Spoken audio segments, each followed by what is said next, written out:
is the real Jersey Artie, and this is what we're paying $13 a month for, and this is fantastic radio. And I gotta hand it to Howard, because I'm telling you right now, Howard, yeah, he's the one to compliment. You're the only guy that could hold this crew of idiots and nibnicks and moral reprobates together. Now I understand why you get the money you get, because no one else could keep this under control. I deserve a raise, you're right. Some odd years. All right. You're a genius. Thank you, These guys are great. It's not about me, though. Just put away the sharp objects and get over it, and Monday's another day. Right. We're coming in here and doing a great show. Thanks, Bobby. All right. Thanks, Bobby. Yeah, you're a Jersey guy. Those are guys. That was Governor Corzine. That's who raised me.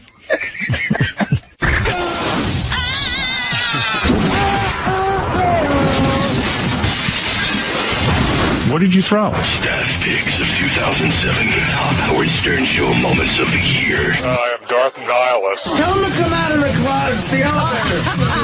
Now presenting Harry's Picks. Only on Howard 100. Feelings were hurt, things were said that can never be taken back, but Artie came in with an apology of sorts to Richard and Sal that, to me, stands as one of the most insulting apologies in the history of apologies. I'm not sure if Artie was trying to apologize. If he was, it wasn't a great job, but it was unbelievably entertaining. In his apology, every other line talked about how unfunny Richard and Sal were, and it's just very interesting, and that's why it's one of my favorite moments of the year. Hey, so anyway, when Artie came in this morning, and of course I was happy to see him, he's back. He said to me something very, very earth-shattering. Earth-shattering already this morning? Already. And how could you get in and just shatter the earth? You'll see. Artie said to me... That's why I get paid $9 an hour. Right. That's why Artie says to me, he goes, hey, Howard, I have an announcement to make to those two idiots. Oh. Richard and Sal. Okay. Well, Howard, related that brilliantly, so it was entertaining. But no, what did you say to me exactly? I just said, look, I've been thinking a lot about my situation with those two guys. Richard and Sal. And obviously, it would affect work here in a way, and we got to move on. So I want to say, I thought about something I want to say to them to maybe help patch it up. Oh. All right. And I thought it would be better if we did it on the air. Would you like to do it now? Yeah, sure. All right. Richard and Sal, I will request that you come in here. Artie feels there is a way to achieve détente. Or JD, if you want me to. If their spokesman wants to take over. Do you want JD or do you want to come in As brilliant as that bit was, I don't think you can top it. All right, here is Richard Christie. Where's your partner? Where's your wife? He might be taking a shit. Ugh. Oh, it's perfect. All right, why don't I take a break? Let's go in the bathroom. And then after the break, Artie is going to address the two of you. I think I have a way to where we can all move on a little bit. Sal is definitely taking a shit, they say. He had a newspaper under his arm, so. Why does he come to work to take a shit? I know that sounds crazy. What is it about guys, though, that, first thing in the morning. Not this guy. They got to get that newspaper and go to a public restaurant. Not a public one. I don't get that. The home field, that's different. Newspaper will be all over the floor. Yeah. I love it. But I think your bowels get into a regimen. They do. Well, get it to where the regimen is home. Yeah. I mean, Sal takes a shit at this time every day, people tell me. That's what I'm saying. They make it, their outside bathroom is their turf now. Yeah, I mean, do it at home. You can sort of go before you. I mean, you're talking about a difference of 40 minutes when he was home and then he's here. But maybe he doesn't want his wife to smell it at home. Oh, yeah, he cares. His wife? I mean, come on. What are you going to do? Are you careful about when you shit so that Beth won't smell it and stuff? Yeah, oh, yeah. I mean, yesterday she was like, I had to take a dump and I had to go out. And she was sitting and talking to me and stuff, and I go, I don't want her to know I got to take a dump. But what was that? Careful, Fred. You all right? I'm leaning back in his chair. Somebody's messing with my chair today, so I'm still trying to adjust it. Usually it's Artie breaking the chairs around Is here. there any way to start this I'm speech? sorry, Artie. Trying to get along. I was trying to make a joke. A fat joke? That's I'm how trying you to start make a joke. I'm sorry. What was I saying? You were talking about. Yeah, I was talking to Beth crapping yesterday, with and then Beth. I'm saying, I think I got to go to the bathroom, but I don't want her to know. I'm still at that stage with her that I don't want her to know when I'm going to take a dump. But finally I just said, I think I have to go to the bathroom. You'll have to excuse me. And she cleared out. So that was the first time that ever really happened. Like you had to disclose. Yeah, she knew I was taking a dump. I do use the bathroom. Do you turn on the shower so she thinks you're in there showering? No, there was no disguising this. I used to do that make one. a lot of noise. No, but there's a lot of stink that goes down. And I flush. That. I've timed it so I can flush as the thing's coming out of me.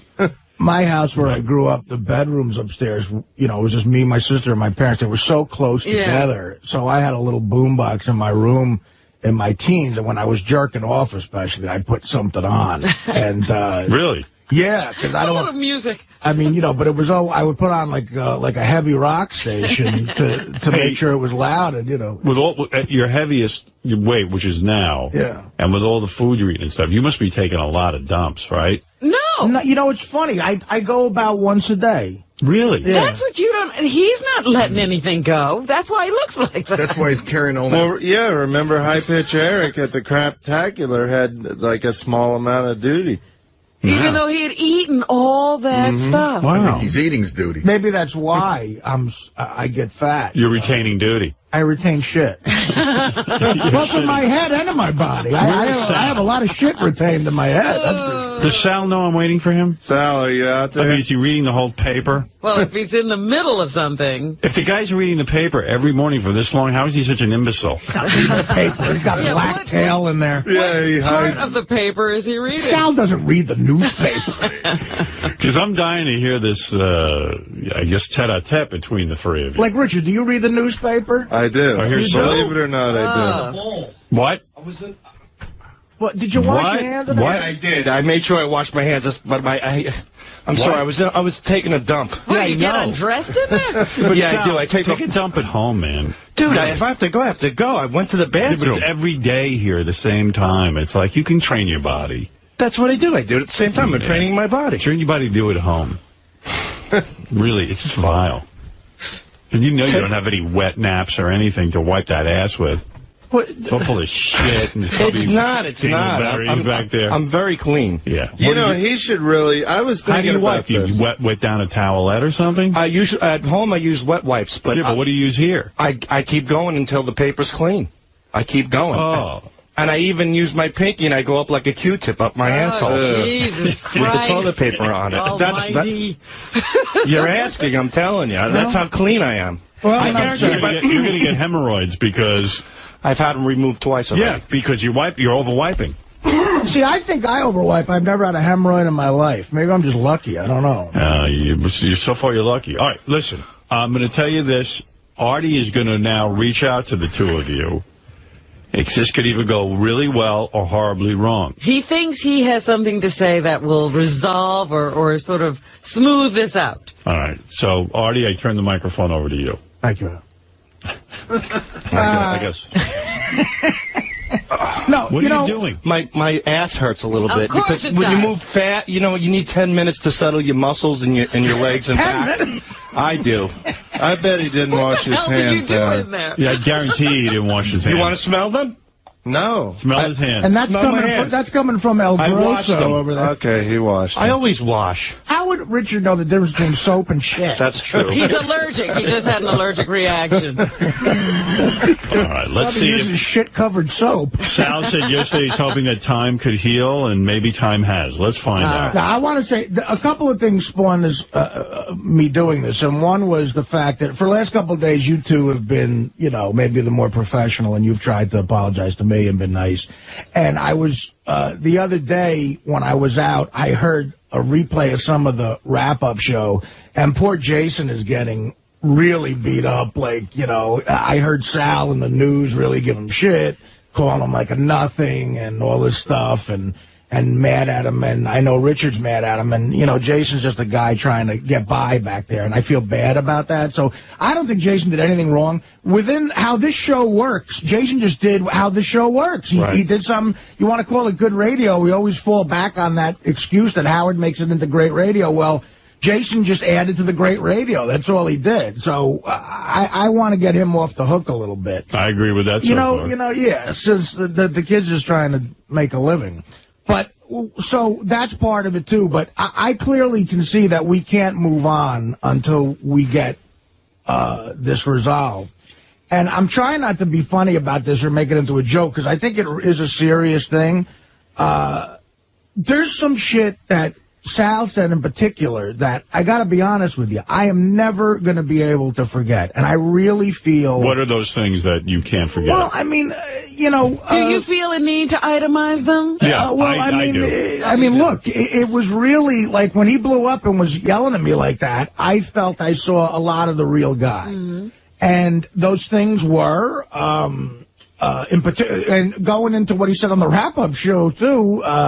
that I'll never have kids because of heroin. Oh, yes. If I have kids, all the drugs that are in me, they'll probably look like retards. I didn't hear that. I did. Indirectly, he's writing jokes about my father falling off the roof, which is really kind of low class. And when it comes out of High Pitch Mike, who's just not a funny guy, he's not a charming guy, it just seems like an evil thing. And, you know, whatever. So, and then you talk about attacking people's work. You're going to compare me making a couple of jokey comments that we office figures from something that I worked 4 years on and almost killed me, and something that, you know, the night of the fucking screening practically got a standing ovation, and something where you hugged me and said, great job, I'm happy for you. And you're going to do a complete 180 on that. You're going to compare that kind of insult to me saying you repeat a little bit crazy. And I wanted to pull tape of the times I complimented your phone calls. There's a couple times I've said on the air, guys, that was amazing, great stuff. And that just goes unseen, I guess. So that's a big thing. But, you know, look, everything I said that was evil, and there were a lot of them, I think I said in reaction to that. So that's my only way of explaining what I said, all right? Me throwing the shit is where I have to really apologize. Now, to me, because of all the evil shit you said to me, I'll call it even, all right? The stuff I said back to you, the critique on your phone calls, whatever. I'm willing to call it even after all that bullshit. But the thing I have to apologize to you about and to everybody at the show about, especially Howard, who's running a business here, is throwing the stuff at Sal. That was out of line. That was really immature behavior that I thought I'd be beyond. But I got red with anger. And I'm willing to admit that, I mean, sometimes it's like talking to someone who's not that bright and you don't see why you're aggravating somebody. Like you're comparing a project that I took 5 years out of my life for to a 3-minute movie you made about Robin's twat.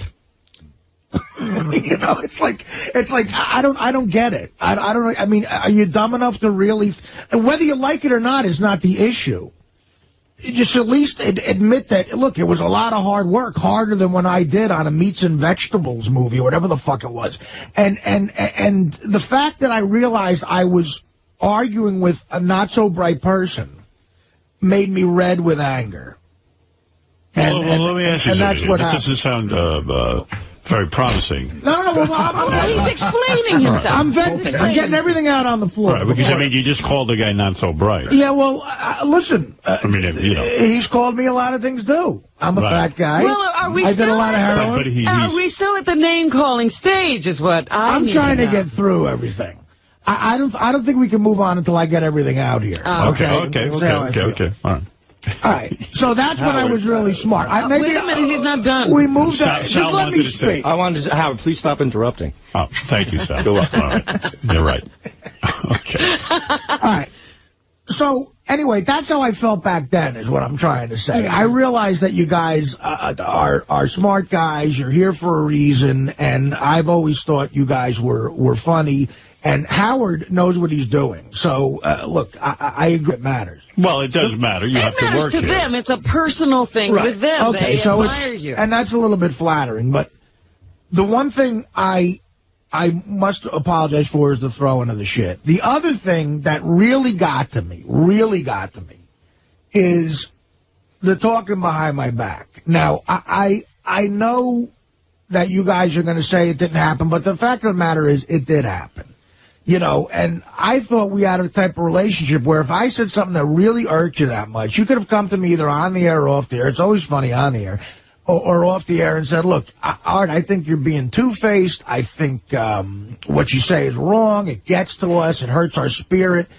Please stop doing that. But instead, you decided to have a little powwow with Jason or with other people, because what happened on the wrap-up show the other day when you complained about this finally on the air where I would hear it, clearly everybody in the office knew what you thought. So there's a reason for that. And that's aggravating to me. I don't like knowing that guys I feel are my friends are talking behind my back.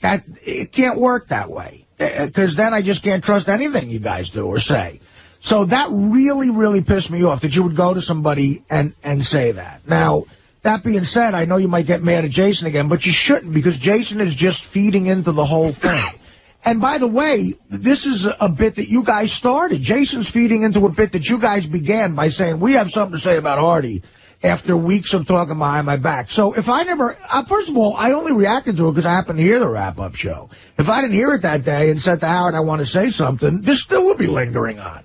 I said, look, I want to address this. And then it turned into what it did the other day. Mm-hmm. So if you guys can agree to just never talk behind my back like that again, on any level, if I do something that irks you, and you really are hurt by, whether I say it on the air or off the air, and it's going to be on the air, because the one thing I'll say, I might have said some fucked up things, but it was all to your face. You could hear everything I said. It was on the air, and you could address it at that point. Well, let me ask you something. You said that you really hate Sal, like you hate him. Yeah. Like you do not, you hate him. Are you thinking this through, that maybe you don't hate him? Well, okay, that's a good question. Again, a lot of extreme things were said. Right. But I got the feeling that you are very sincere when you say you do not like him. Well, I do have a problem with Sal, that it's going to take time for it to go away. Okay. I really do, because I think that a lot of what he said was real, you know, and you know, look, if a guy really feels that way on any level, whether it's as extreme as it sounded or it was a little bit phony, you know, either way, how would you like somebody who thought that about you? I mean, would you be able to work with someone? It would be very hard, because right, so, he's my teammate. Exactly. So right.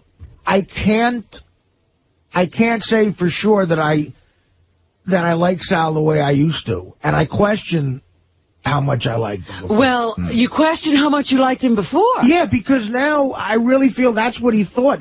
I mean, that's thought out shit. But wait a minute. That's detailed stuff. That's not him looking at me and just going, "You're fat" or something. That's really thought out. Like, this is what this did. This is what that did. This is what I think. This is what you said. And you know, Richard, who comes off as this like lovable little hayseed, the walk get treated. I'd quit.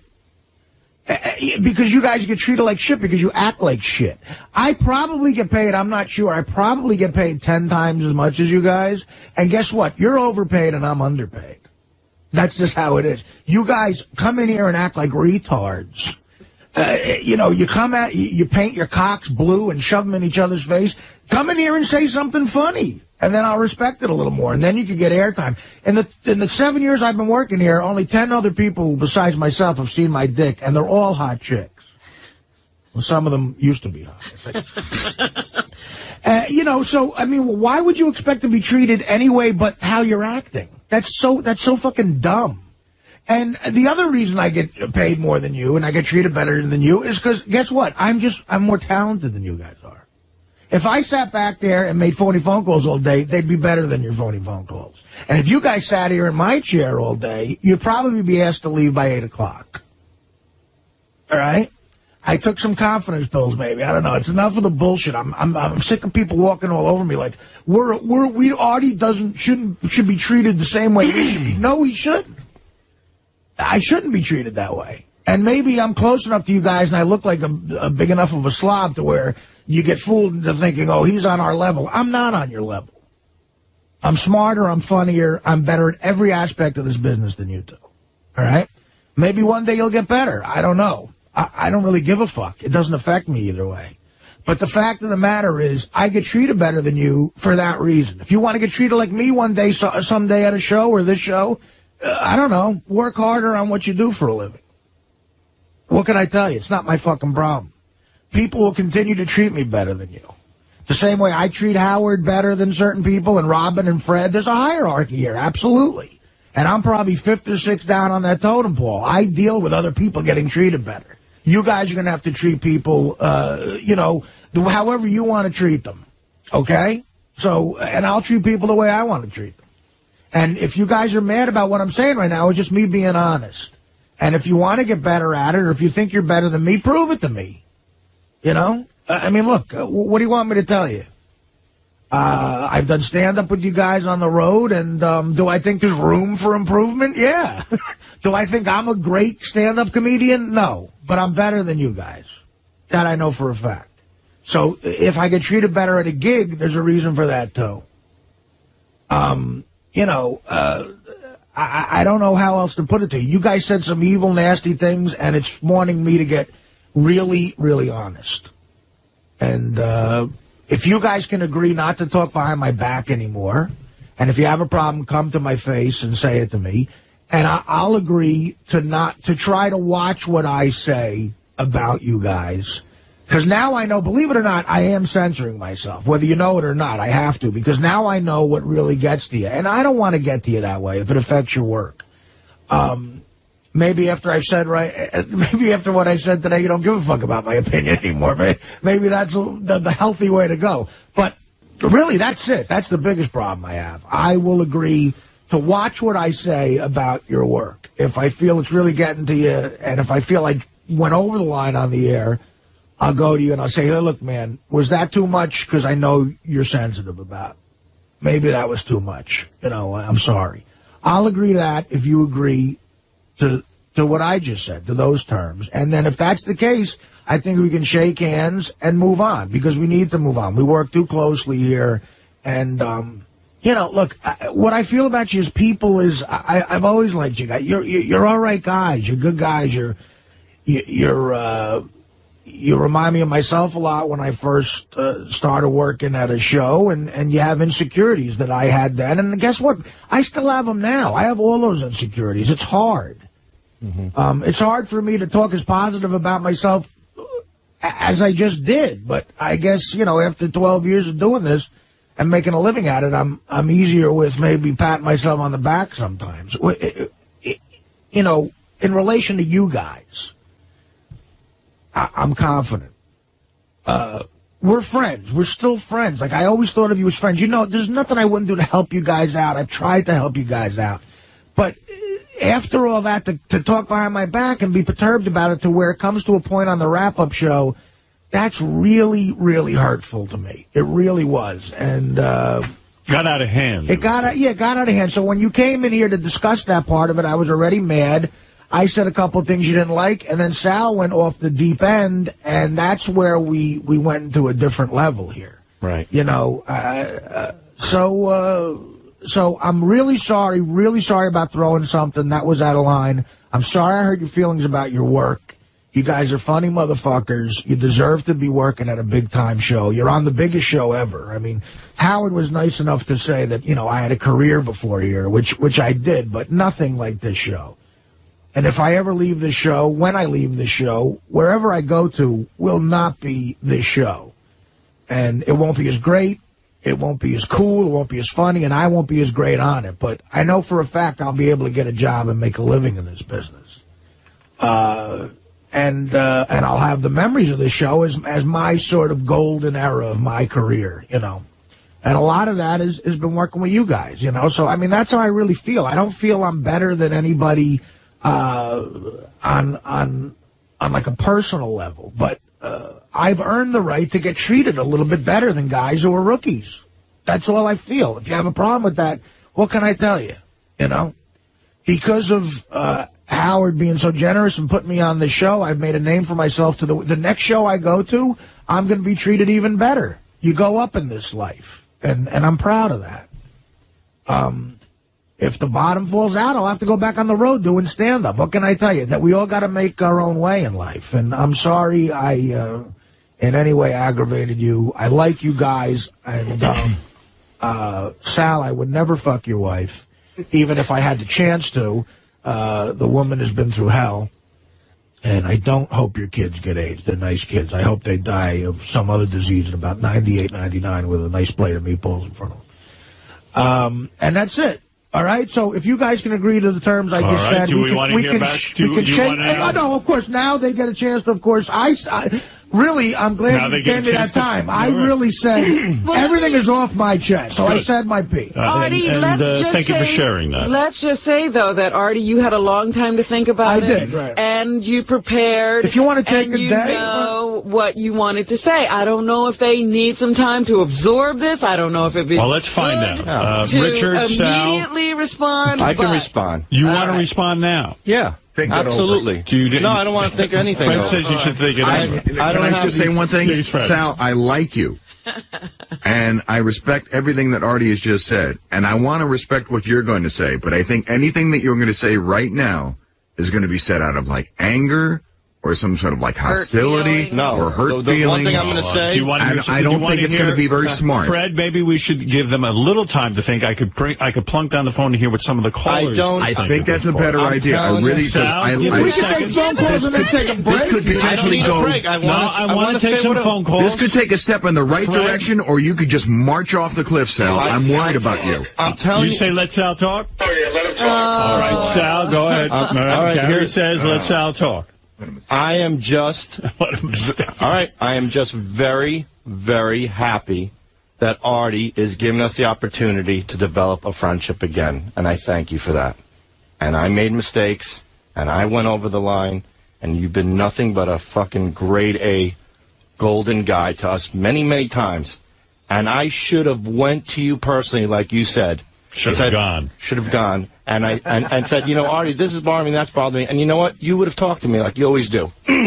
But instead, how things sometimes snowball, and I've, you know, my personal situations, and I started pushing people out, and I don't know what I was doing, but I should have went to you. And should have gone to you, and however my mind got clouded, and however I thought that, I just felt that everything was snowballing on me. And I made the biggest mistake of keeping it all in. And you're right. Like you said things about the kids and the AIDS. I didn't take it personally because I know you as a person didn't mean it. That's why people said, why don't you come retaliate? Why? Artie doesn't mean that. I know that. And at the same time, I want you to understand, Artie, that I don't mean that you're a guy who stinks at everything I said. You don't stink. You've established yourself. Clearly, Sal, the AIDS thing, of course that's a dumb, stupid, dark joke. The other stuff is more real. That's right. A bad example. But the examples that I've been putting in my head in the dark place that I've been, because I put that there because I didn't come to you and talk to you like a friend. So I'm saying after everything you said today, you're absolutely right. Or even do it on the air to my face before you go by. Because that would make it a bit. It might be funny or whatever. Just say it to me. That's all I have a problem. But the point is that I'm just thankful that you're giving me the opportunity to develop a friendship again. That's very magnanimous. Is that the word, Howard? Of you. Just say good. Very good of you. Yeah, Why would you say magnanimous? Because you used it with me last week. Yeah, but magnanimous is a word that I'm familiar with. You're not. Well, you told me to look it up. Yeah, but you didn't, obviously. No, it's when you're providing a good deed for the better of somebody else. How to say it. How do you say it? Say it. Magnanimous. Now you said it. Now you said it. All right. And again, you know, you see how you evolve as a person. The first time I heard that word, I had to look it up. It was in a movie. It was about 10 years ago. This is how you get a better vocabulary. Richard, what about you? We heard from Sal. Before you speak, let's take a few phone calls, and let's hear what's going on in the audience's mind. This is a very, very real moment. And I will plunk on the phone. I'm sure people want to comment. Tim, go ahead. Hey, now. Good morning, everybody. Quickly make your comments because Richard has to respond to this. Wah. Wah. I can't believe you're getting all upset and you have the nerve to even comment anything. The fact that somebody's finally told you some shit that maybe you don't want to hear. Well, you've missed the point of the apology. My God, sir, you sound like a dumb guy. I'm talking about them talking behind my back. All right, let's go to Billy. Billy, go ahead. You're on the air. You guys are a bunch of faggots. This show fucking fag fest. You guys suck. And fucking really, Artie, fucking do your finale. Shoot a big bag of fucking... fucking just go back to fucking radio, you fucking know us.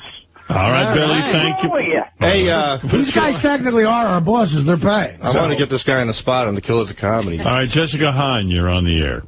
Artie, you sounded really bad. I'm sorry, but that didn't sound like... It sounded like he's got so much more on his chest. He sounded like he just got... Sal and Richard shot them down so bad, said they're nothing to him, they're not talented, they never will be, that's why he makes more money, and then he says that they're funny. Which is it, Artie? You just said... I must respond, Jessica. I thought what I heard Artie say... I said they're not as funny as me. Right. He said they're funny guys, but they are starting out. Right. And that Artie has a body of work that proves that he can make a living in this business. And Artie has worked hard. And he's saying, yeah, you know, if you guys are going to go around bitching that I'm treated differently than you, I am treated differently than you because of where I'm at and what my contributions are. And that's the way it goes in business. I mean, not everybody gets, it's not communism. Not everybody gets the same thing. I think that's a legitimate... but he still sounds not... Artie, you got a lot still to say. No, I really... Honestly, Jessica, I mean, look, it's hard for me to say... Believe it or not, it's harder for me to say something positive about myself than it is for me to say something negative about myself. And that didn't sound like me. You're right. But guess what? I had to be insanely honest right now to move on.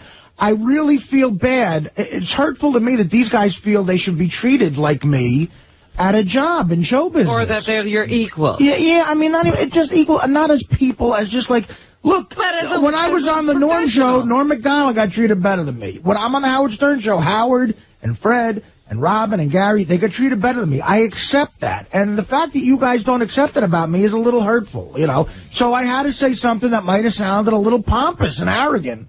I know that's not my style, but that's what I had to do. Jessica, is that okay with you?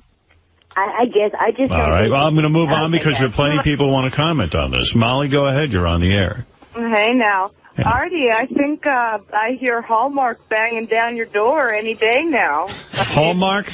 Yeah, some sort of greeting card, maybe for those sympathy lines or just thinking of you cards. Wow. I mean, you don't feel Artie's openness and sincerity came through? I completely agree with Artie because I'm in love with him and want to have his love child. But I still thought it was hysterical that was his kind of peace offering. All right. There was a lot of negative shit there, but I'm trying to be... Right. Peace offerings are bad. I'm trying to get everything off my chest. Dennis, you're on the air in Columbus, Ohio. Holy shit, you guys put Artie on a diet. You won't shut the fuck up. It was a little verbose. Damn. Didn't have the problem. Let's remember how this started. What? I'm whining all day. All right. I'm the one whining all day. My God. I've been whining for the last week. John, you're on the air in Boston. Hey, Howard, how are you, pal? All right, what's happening? Well, I have to... Artie is absolutely correct. And, I'm one of those people that hate Sal. And you know what? Sal's a big man for saying that. I'll have to give him kudos, even though I can't stand him.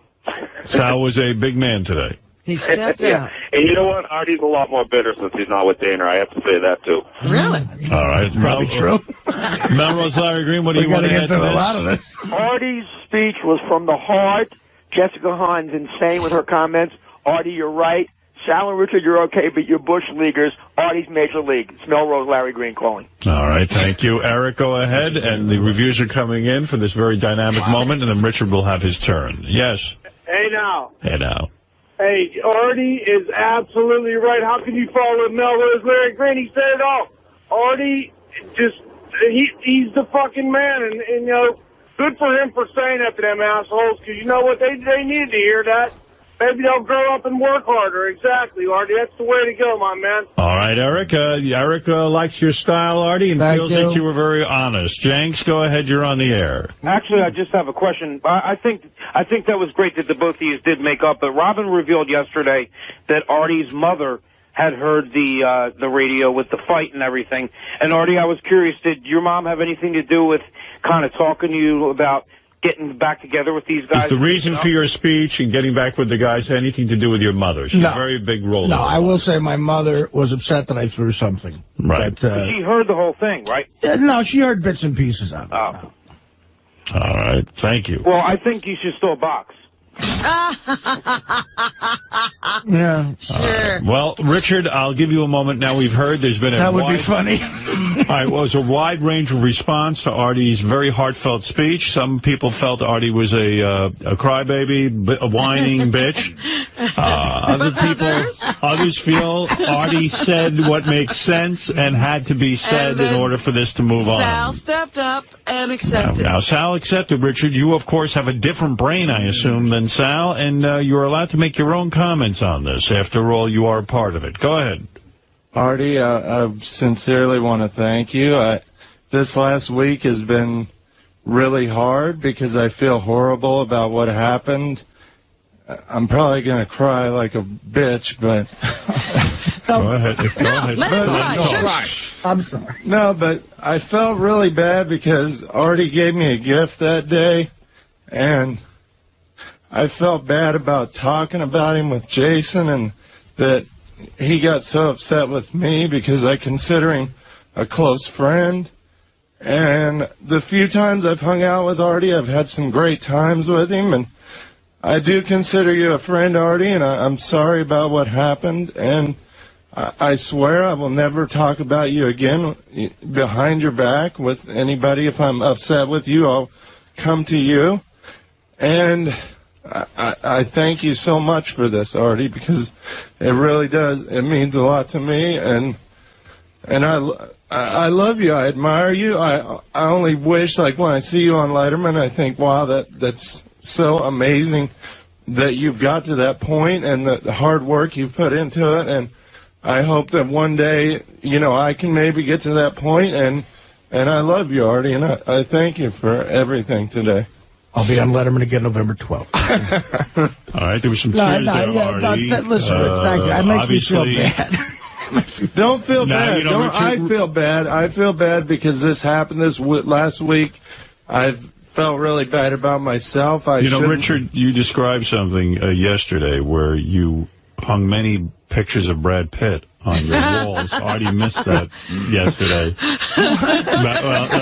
Well, you worshipped Brad Pitt, and you and your friend, when you go to the movies together 4 and 5 times and see Brad Pitt movies. Did Artie hear that whole thing about the I know. No, I did hear that. Yeah, where you're going to start the DVD at the same time. Brad Pitt thing, no. No, they went to see Legends of the Fall 4 times together, and Richard always had posters of Brad Pitt on his walls. All over his walls. As a young boy. He even went to work for Brad Pitt's family. Richard is dating a hot chick.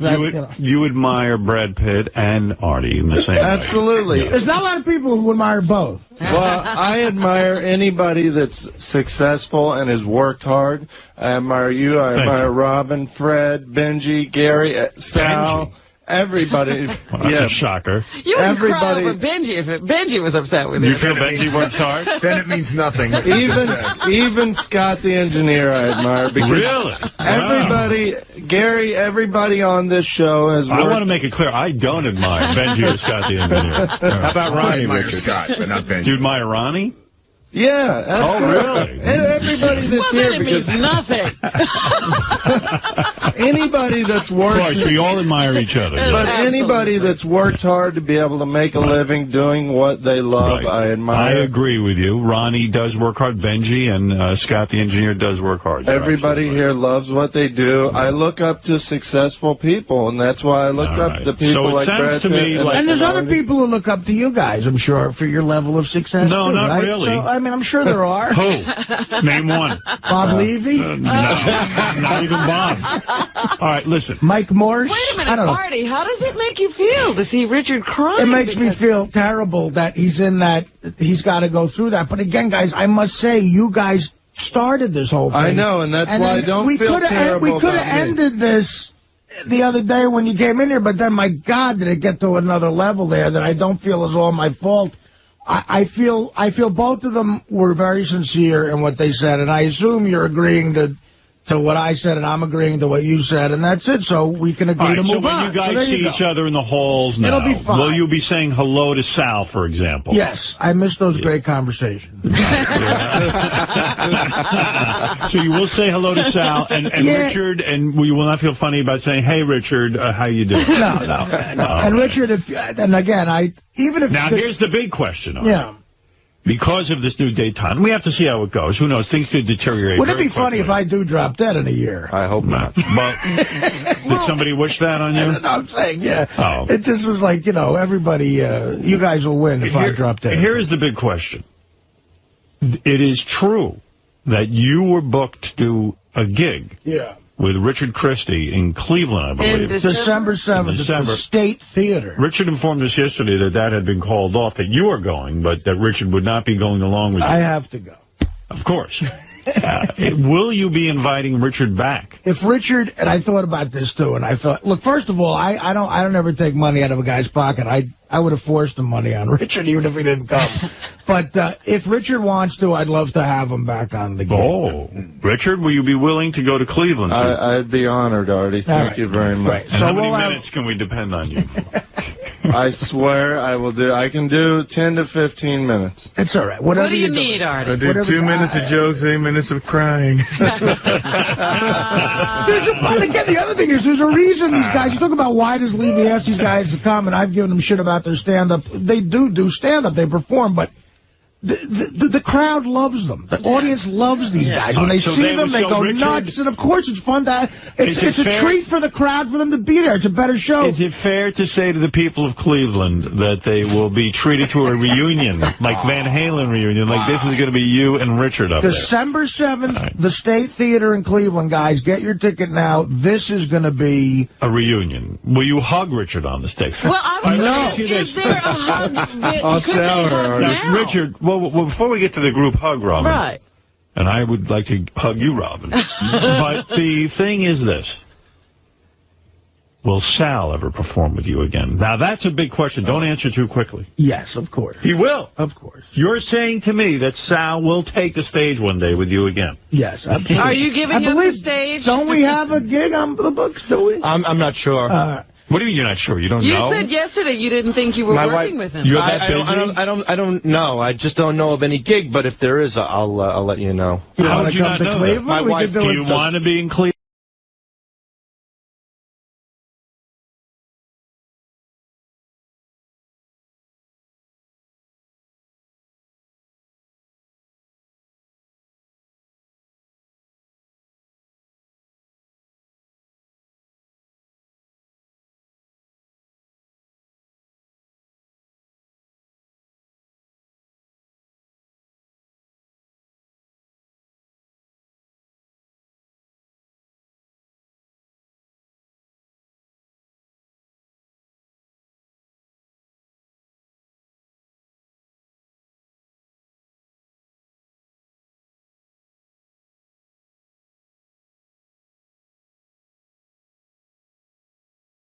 Stuff Howard just read. That's what I said yesterday. Yeah, and then I said you want a context reacting to that.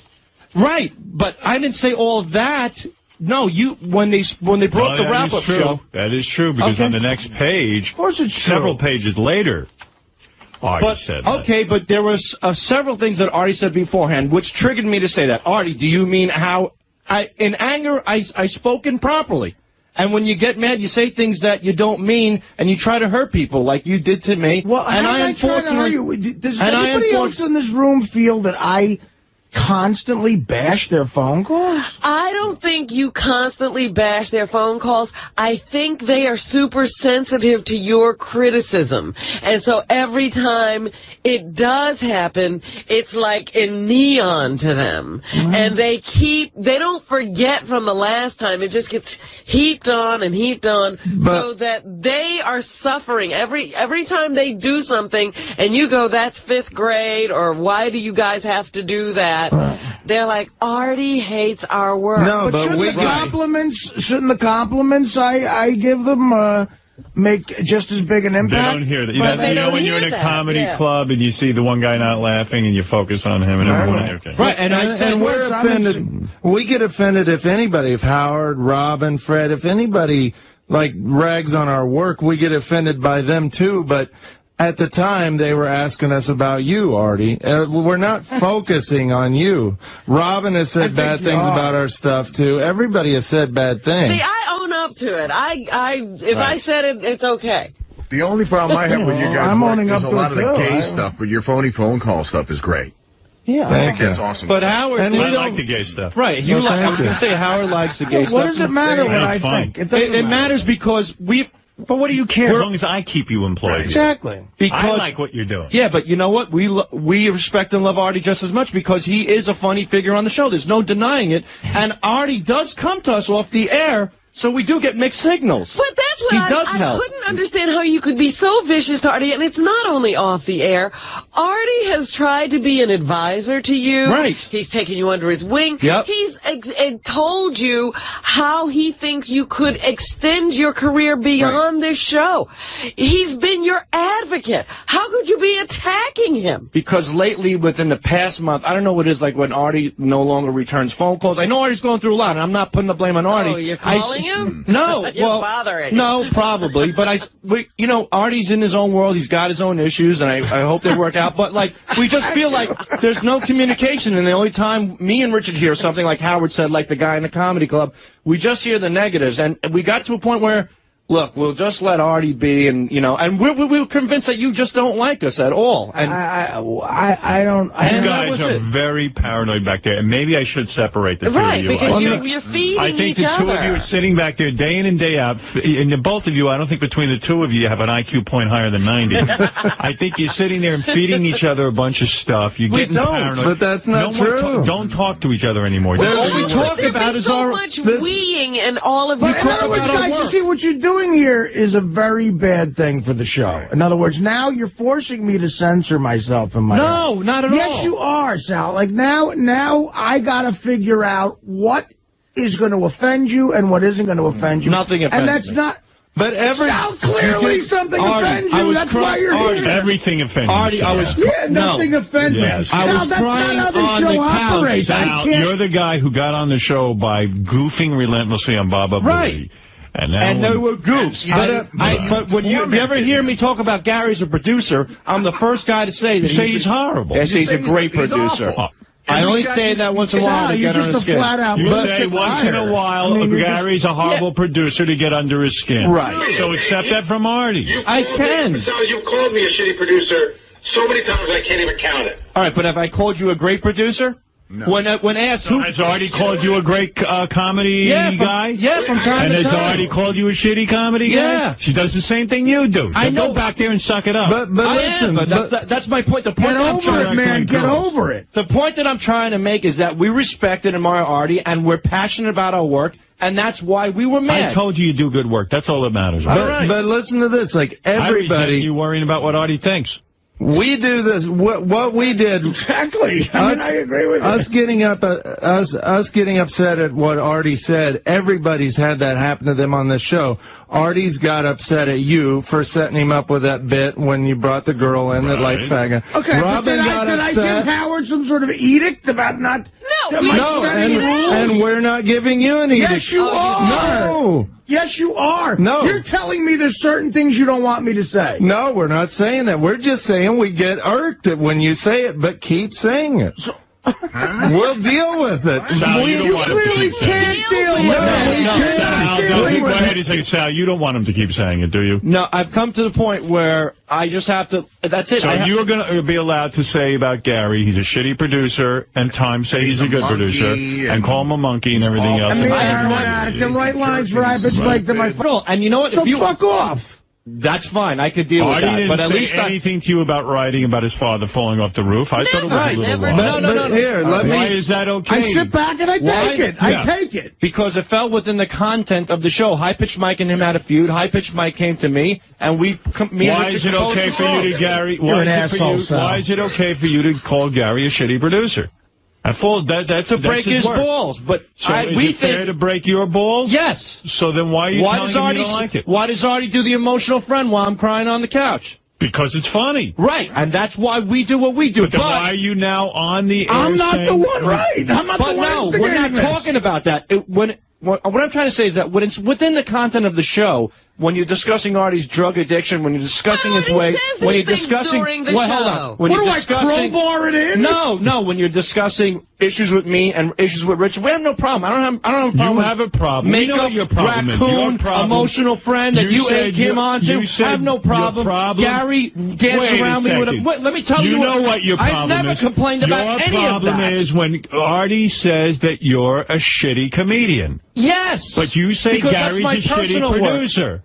But it's How is that different? It's not a comedian. I know I am green at comedy. I've admitted it. So what's the problem? I'm talking about the work that me and Richard composed for the show. So what does Gary do for the show? Yeah, but it's different. Why? I can't Why put is my it finger on different? it. You mean your work for the show is different than Gary's work for the show? In other words, when you say Gary's a shitty producer, isn't that the same as Artie saying you guys are shitty, phony phone callers? Yeah, but you could see... First of all, that's not what I'm saying. What do you mean? I can't see past that? You can see the difference in that. I'm playing your call. I know, but I don't see a difference in that at all. Can I say something? You got to suck it up. We're not talking about that. We're talking about Artie. We feel that Artie jabs a lot of our hard work. Artie jabs your hard work, and you jab Gary's hard work. But let me say this. Wait, don't nod your head. You don't know that you jab Gary's hard work? I make fun of him. It's a goof. It's a joke. It's a goof when We you all do jab each other's hard work. We think that Artie's being because sincere. You're paranoid. Right. I mean, Gary's healthy. Everyone here's healthy, but you're not. Right. So then get healthy. Go see a psychiatrist. Well, that's what I said. The opening of my statement was it's because of our insecurity and our paranoia that we got upset. You don't think I have insecurities about comedy? Every performer on earth has Everybody here has We do. insecurities. We think that. I want to run something by Sal because this is one of those things that I thought was, maybe humor in your mind, but not to me. The week you were in Forget John's job, right? Howard and I had some incident. There wasn't a piece of paper in front of him, a cart that he needed or whatever. And we got into a fight and everything and, like a real thing. And you walked in and you go, here's the problem, Howard. Gary's a horrible producer. Right. And you know what? I wasn't finding humor in that. I dealt with it. I wouldn't even know if I'm going to have to deal with you forever. I thought it was funny. It was funny to them, and I took Sal, it's funny when Artie busts your balls. It is. It's great. Like emotional friend. Stop whining about it. No. Not emotional friend. Don't confuse it. Anytime he breaks your balls. Okay, if he's breaking your balls about your work, See, but I know it hurts. Now I have to edit myself. No, don't edit. We just thought that you hated us and hated everything that we did. Well, don't edit yourself. All we're saying is when you say it, it hurts, but we'll deal with it. But you're not dealing with it. We are. You guys asked that. No, we are. The reason that all this came up is because people are putting up notes saying these guys are back there freaking out. Maybe once every 2 weeks we get mad at something that Artie says. That's pretty often. No, I'm saying maybe that much, but we're not back there stewing. I'm thinking back to when this started, probably. The time I pointed out that maybe some of the phone calls always had that theme of interrupting. And let me say this. That turned into a funny bit. It hurt a little bit at the beginning that you said that, but it turned into a funny bit, and we dealt with it. So don't censor yourself. You can rag on our stuff every day, but there's no way. Howard, being a human, Richard's giving me permission Yes. So he's giving me permission not to censor myself. Right. Exactly. You think I'm waiting for that permission from you, you dope? No, but I don't want you to think that we want you to not talk about us. But the problem is, if I continue doing whatever it is I'm doing, once every 2 weeks, you'll have a pussy powwow. Well, no. Well, that's what you're saying. That's fine. And I think, done. Now get out of here. One thing. Our defense is we're human. We're not made of steel. It hurts a little bit, and that's all we're saying. You think all of us? Do you think it's funny? I get a laugh out of high-pitched Mike saying, follow your dad and follow I know, but when you say on the air that you're pissed about that, that's all we're saying. That we're human just like you guys, and we get hurt. Okay, so stop making those jokes about my father. Stop making the jokes about Aaron. But we're not telling you to stop. I'm not a fag. I don't care about that shit. Wait a minute, hold it. I don't want this to end before we determine, are you going to barricade yourself in your little studio? No. Or will we have some freedom of movement around in the office again? I never gave up my freedom. Here's my they've been closeted for a couple of weeks I tell you, now. I liked it. They've been closeted their whole life. Hey, Howard, let me ask you a question. In the history of the show, we're 24 years, right? For all the shit that you ever said about me, have I ever come to you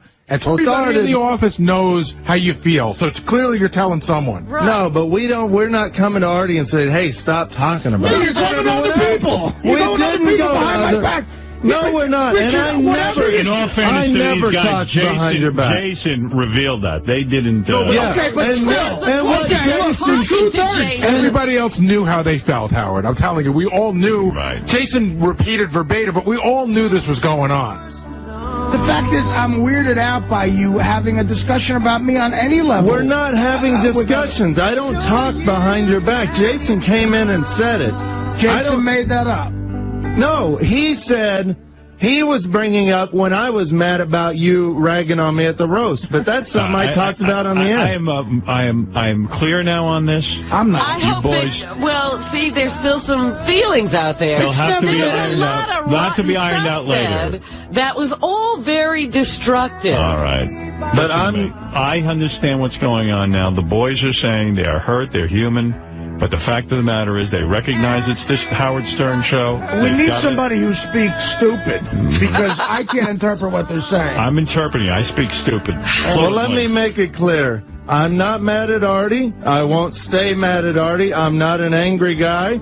I love everybody on this show. I love my job, and I'm going to continue to have fun and have the greatest job in the world. And continue not to do coming up with those great ideas. Don't do drugs and ruin your creativity. I'm not going to do acid and ruin my ideas. If you make another statement like that, I will promise you not to goof on it. Keep goofing on it. Could you imagine? My final statement is, Artie, I hope you accept my apology for going overboard in a state of anger. I didn't mean it, and you can certainly do what you want. I'm glad that you made us aware that they are just jokes and we are overly sensitive, so I apologize. And how is Beer League? Beer League's okay. Being honest. I mean, that doesn't mean anything. I mean, it's my opinion. It's okay. That's right. Okay. And I did wish Artie success on. I'm glad he had that I can't wait to see the movie you make. I made Robert's Meat and Vegetables. Yeah, it was great. Yeah, I got a standing ovation of people applauded the whole time at the theater. You're a dope. That was funny, Artie. You're comparing that to my movie. You're an idiot. No, it was better. Meat and Vegetables was better. It's not a comparison. I really don't like you. Just because everything about you's phony. You're a dummy. I'm phony. You're a dummy. I don't like the two of you. Stay away from me. Robin, I thought you came to us to come in because it's going to be better. This show's about honesty. I don't like either one of you. I'm being honest. I said it's okay. Beer League's okay. I'm being honest. Nobody cares about your opinion. If I was a two-face, I'd say Beer League was good. But nobody cares about your opinion, Sal. I don't care about. I'm making my final statement. He asked you as a joke. I love you. I hate your guts. Is there anything we can say, Artie? No, I don't like you guys. I'm honest. I'm not like you guys. I really don't like you. Why don't There's people I don't like in life, and you're two of them. Has it always been? Serpent, pussy homos that you are. Go have another pussy powwow about it. Artie jabs at us. We don't think he's not kidding, you fucking fags. Hey, what about when you got mad at Howard? You've gotten mad at Howard. And then I went to him and said, listen, I got to go on the wrap-up show and bitch about you for an hour and a half. And then you did. You complained about it on the wrap-up show the day that he brought the chicken for you. You don't see what's different about this, you idiot? No, it's like talking to an idiot. It's not different.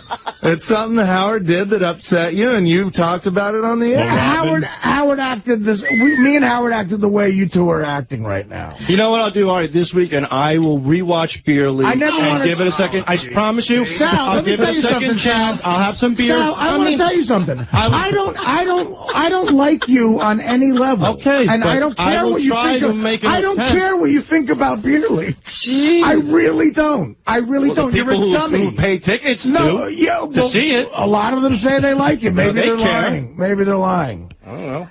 Jesus. I will make Sal, a sincere attempt. Sal, if it wasn't for this show, Robin. Sal, you will never work in this business ever again after the show. Ever again. But you know what? Because you're a nothing. But I'm on this show. Nothingness. But this is but this show's going to go away, and you'll be a homeless asswipe. Well, I'll be that. I can deal with that. You suck. So, Artie, do I still get the Chelsea hotel room? I'm sick of giving you guys handouts, too. Artie, you on your Beer League DVD back?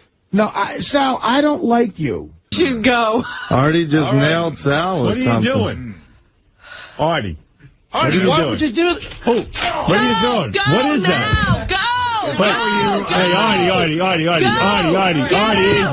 easy. Jesus. What are you doing? Art. Artie, what are you doing? What did you just do? I missed it. I'm here drawing pictures. Wow. What just happened? I'm being real. Did you throw some at him? Yeah. Why are you doing that? Come on, man. Sal, that's not he cool. wanted him to shut up. Howard, you know what? I don't care, man. Yeah, but that's not cool, Art. I don't care. Then fire me. You want to be fired? Why do you have to wait? What just happened? You all right? You want to go sit down? He's sitting. What just happened? What just happened? I'm telling you, I'm dropping him if I see him. No, you're not dropping him. Then it's my life. I'll make my own decision. Artie. Sal was being a jerk again. So let's leave it at that. I thought he could control himself and just talk about how he feels. He does not play well with others. But he just couldn't do that. No. What set you off right there? I missed it. I just can't. He's just a phony asswipe. I can't deal with him. I don't like phony people like that. It's gross. I can't be around them. I really can't. Nobody wants you to leave. I don't want you to leave. I wasn't expecting you to leave. Do you want to leave? We hired a stalker. What are you saying? We gave a stalker security clearance. Yeah. Oh, dear. What happened? I missed it. I threw two things at Sal. What did you throw? I threw a CD and I don't know. A CD? I couldn't see what the other one was. Odd job? The other thing was kind of cubic. Yeah, I couldn't see it. Let me see the evidence. It was a good shot, though. I got a good arm. That's what it was. You threw Xylene? I don't know. I picked up whatever I could get. CD. A CD? What's the Xylene? I don't know. It's a box. Oh, God, I can't take it. Fortunately, he threw something that wouldn't hurt him. But it could have been something the worse. CD could got him in the eye.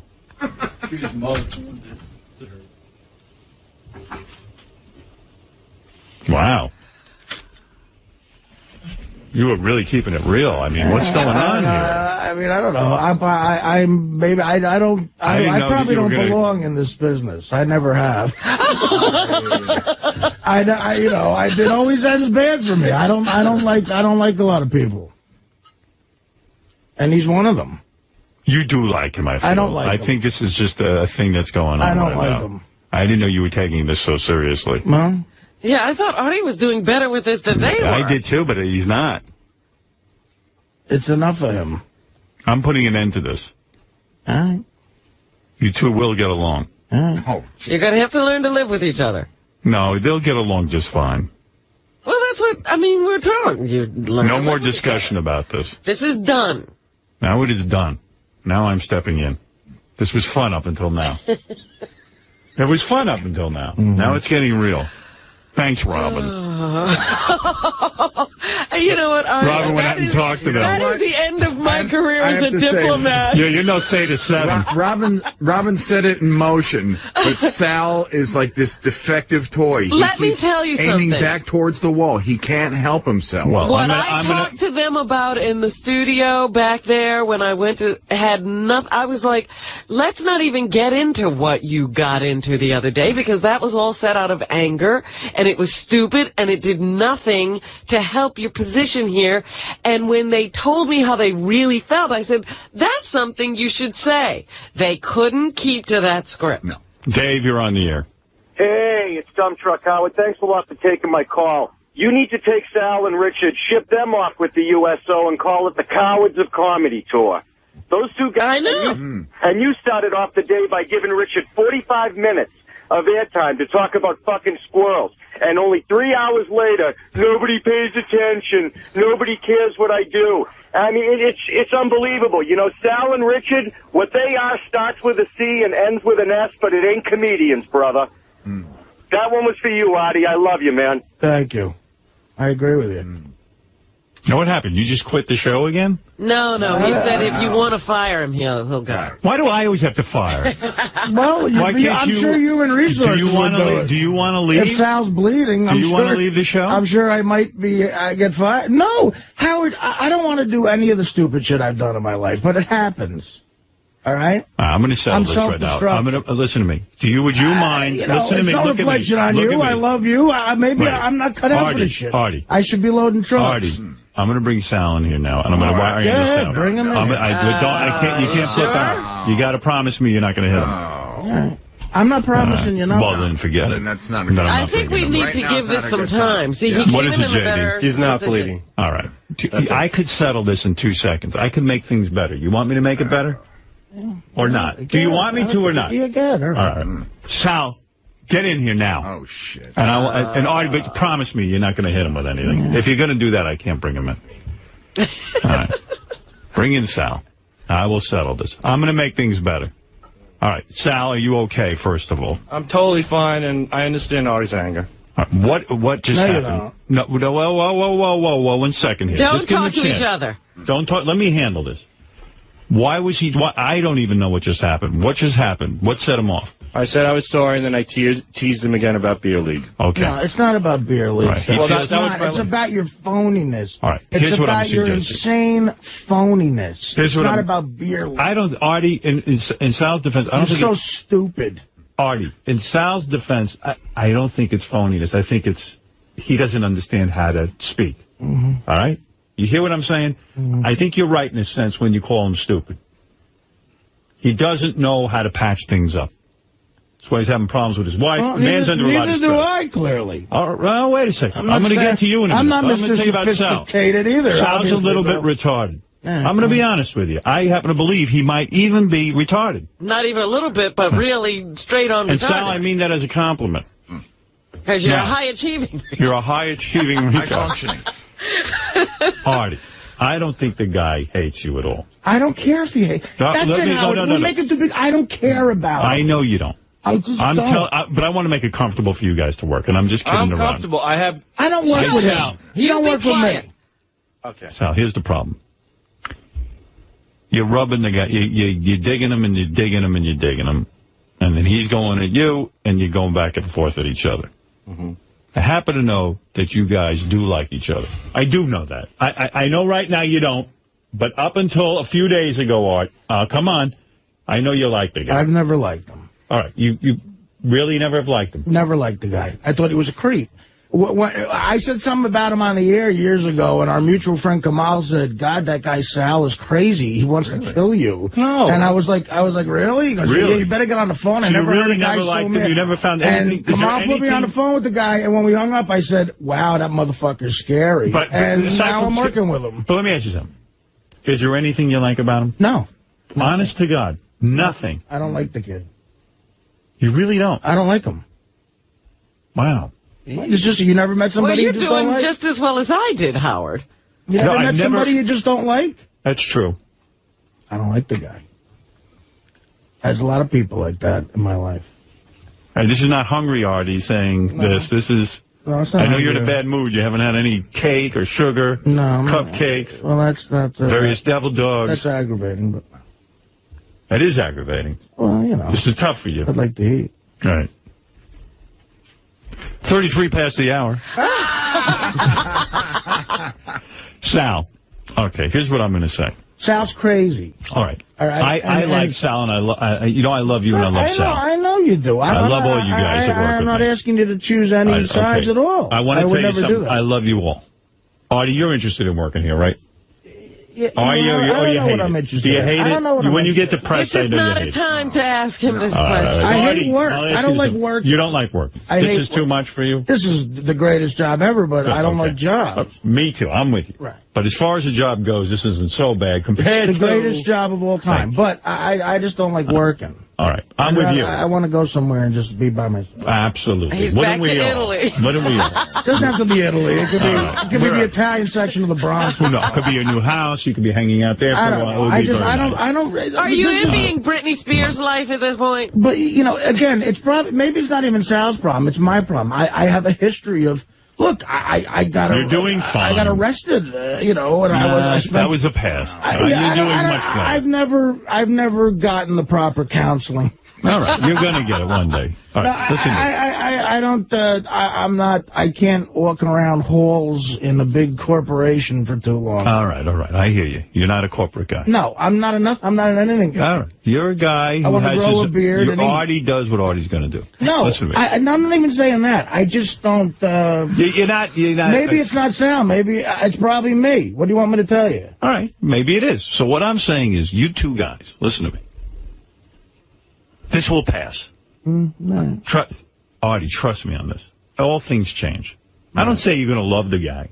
I'm not saying that. I'm saying feelings will change. These are very angry feelings right now. This is an open sore. And you know how sometimes open sores heal? This is going to change. What I would suggest is, you give the weekend to cool down. Come back here next week. Let's not even bring this up next week. Okay. Let's make a pact. Yeah, sure. All right? We're going to make a pact. All right. We're going to go back, we're going to do the show. We're almost going to pretend that none of this happened. Sure, we'll know in the back of our minds it happened. Sal, I apologize to you. Nobody should have anything thrown at them. That's fine. I understand. My fault. If someone should leave, it should be me. No. That's true. Artie's right. I crossed the line. He crossed the line. I did what AJ did in the sense. If you're willing to... Me. All right, okay. That was fortunate. I was trying. He tried to hit you, but his arm isn't what it used to be. But, you know, attempted murder is not murder, so. You should be ashamed of yourself for missing. But, all right, nevertheless. Maybe you would have knocked some sense into Let's go back to all of us hating Scott next week. Yes, all right? And then that's much more comfortable. You never gave that up. I never gave that up. No, here's what I'm suggesting. And next week, I say, we give this a rest. It definitely got out of hand, and I apologize to the whole show. Fair enough. Look, I apologize too. I didn't mean to throw something at somebody. I understand. But, you know, I don't. It's not going to go away. It's not going to go away. I didn't say it was going to go away. I said we don't need to bring it up next week. These two started this. We understand We that. understand that. And I want to protect Artie. Yep. And I want to protect you guys. All right. And if I don't want Artie to come here and feel uncomfortable at work, and I don't want you guys feeling uncomfortable. And he shouldn't. You're right. That's right. I don't even want to hear you say a word. What I'm after, and in a sense, I take blame here, too. I allowed this to go out on the air. I did. I was interested in this conflict. I didn't realize it was going to get this vicious. Sometimes I think it's a little bit of a put-on. But this clearly was not one of those times. No. Like when Artie says, oh, I hate Sal, I almost still don't even believe it. Right, absolutely. But he's telling me, and he's looking me in the eye, and he's saying, I really hate this guy. This is real. And I am at fault to both of you for not realizing how serious this is. And I would take some blame in that, too, because I did not realize it was that serious on Artie's part. Right. I have been involved in many things on the air where I get worked up, but I do have a certain amount of, this is good for showbiz. Right. You see? Now, this has crossed the line. This has gone overboard. And I can't allow that. Now I'm seeing that I'm contributing if I allow this to go on. And we don't want that. Yeah. I am now taking this thing seriously. It's 11:18. I am taking this thing very seriously right now. I think I'm really supposed am. to be on the Adam Carolla show in 2 minutes. Yeah, and I'm being serious about this. I really am taking it seriously. I see that Artie is deeply hurt. I shouldn't have let this go on. And I see you're deeply hurt. I apologize to both of you, if I may. Artie? Not your fault. No, it's my fault a little bit. I take a little bit of responsibility here. Very little, but I do take responsibility. I'll take more because I started it up again. Right. The truth of the matter is, it's a very difficult situation, because if I did what I tried to do, I'd be in handcuffs right now. Right.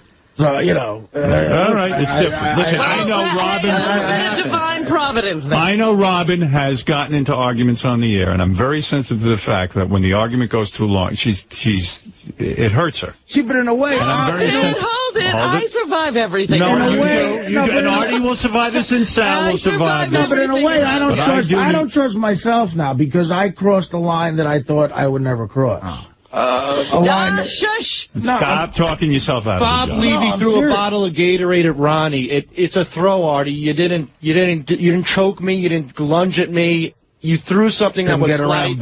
That's magnanimous of you. Even when I go through I'm not talking. And look up the word magnanimous. Right. You'll see that I'm. But Howard, I just have to interject here. Yeah. Even when I'm going through I'm not talking to that person phase, there's a part of it that I love for the air. Yeah, but I do back it off sometimes, and I'm telling you I'm doing that now. It's not the point. The point I'm just is telling you what I do. I'm giving you my responsibility in this. I am telling you that I see here that this is some very raw nerve kind of thing. You might have a cigarette? He doesn't ever back off on Fred. You never notice when Fred's getting really upset. No, I don't really think about Fred. I'm not aware of anything. Go ahead, smoke a cigarette. Give us all cancer. Go ahead. Me first. Yeah. Sal, there's some genuine raw feelings here. And I'm very, genuinely, very, very, very sorry. All right, and I am sorry to both of you. This should not continue. We're done. We're done with it now. Now we're done with it. I'm sorry I threw something out. That's fine, Artie. I understand, and I get it, and I hope one day we can patch things up, and any way I can help, I will. I shouldn't have thrown anything. Thank you, Artie. And thank you, Sal. Sorry I will too, be more Artie, for protective. being a jerk to you. All right. Sorry. Fair enough. All right. He doesn't know what he's being to me. All right. He doesn't know, but he said something very nice. He can't help himself. He complimented you and left, and that was good. I just hate that he thinks this is something about beer league. It's not about beer league. Clearly, whatever it is about, it's enough. It's gone on far enough. I want to see you comfortable at work, and I want to see Sal comfortable at work. And it is my responsibility in this. And I am not doing my thing. I really didn't think it was that intense. No, and it mean, is. Howard, it is. I apologize to you. No, I'm sorry, man. Well, I'm sorry, too. I pushed the situation, too, by allowing it. I did. Artie?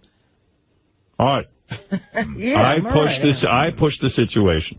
I allowed it to go out on the air. I didn't think you guys were that bitter toward each other. And if you're going to be upset, do it on mic. I'm not upset. And please don't say Artie's a girl. You're telling him he's like me. No, I didn't mean it that way. Cara Buono, the star of Beer League, is in the other room. Is she? Oh, Jesus Christ. What is she doing here? She has a friend who's a big fan. She wanted a tour of the studio. Picked a good day. How about a little Biggie Smalls right now, Artie? Look. I just thought of that. That's hilarious. Oh, dear. I hope Cara doesn't throw anything at him. Thank God you're having a cigarette. I think it was that subtext, personally. Nah, it's been building. Yes, Frank, you're on the air. Hey, Howard, how you doing, buddy? That was the greatest radio ever. Finally. Well, for your entertainment, brother. Oh, no. Anything for you. All right. Finally, somebody told Sal exactly the way it is. The guy's a creep.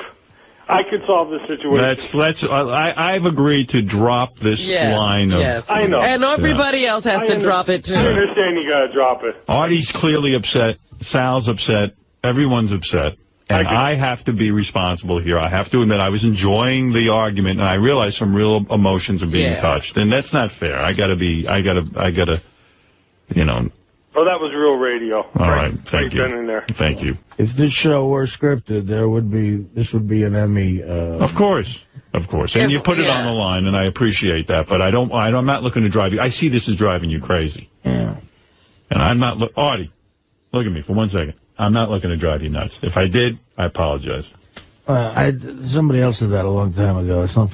I was nuts when I got here. You just need some pussy this weekend, honestly. Yeah. That's what you need. So I may be a doctor. I'm going to write you a prescription right now. Where do you go to get that filled? He knows where to go. I think Brazil. Go right to Jessica Hahn. Jessica, we need I can take care of that. I can take care of that for him right away. I told you. I don't want this Sal walking around like he's Mr. Victim now all weekend. He's loving this, Howard. And don't censor the show. No. You got to understand something. I got a responsibility to the guys that work here. I understand. Artie's very upset right now.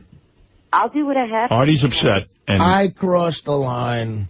No, you didn't. Artie, you were angry. It's like pounding your hand. Everybody's going to make this like a boo. It's a big deal. It's not. It's over. It's done. No, he crossed the line, and he knows he did. And Sal knows what happened, and I know what happened. I know, but I am saying that now we're going to have cooler heads prevail. Artie, and next week we're going to ease into the week. We're going to drop this shit. But listen, we're going to move on. This can't be the whole show. But it was the greatest show on earth.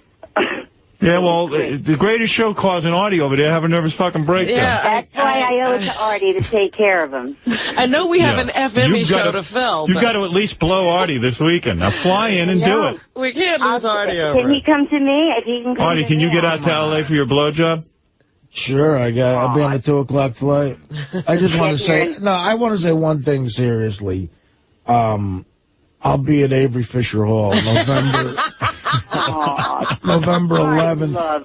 NYComedyFestival.com. I'm sure people will want to see you. I will throw something. Artie, I got some Subutex here too for you. What are you doing with Subutex? Why do you have that? I think Jessica has a pharmacy. Yeah, I do. Trust me, she's got the best pocketbook in town.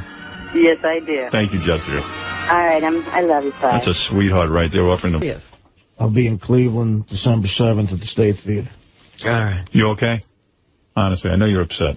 Now you're upset. Look, what are you going to do? This is one of those times in life you got to move on.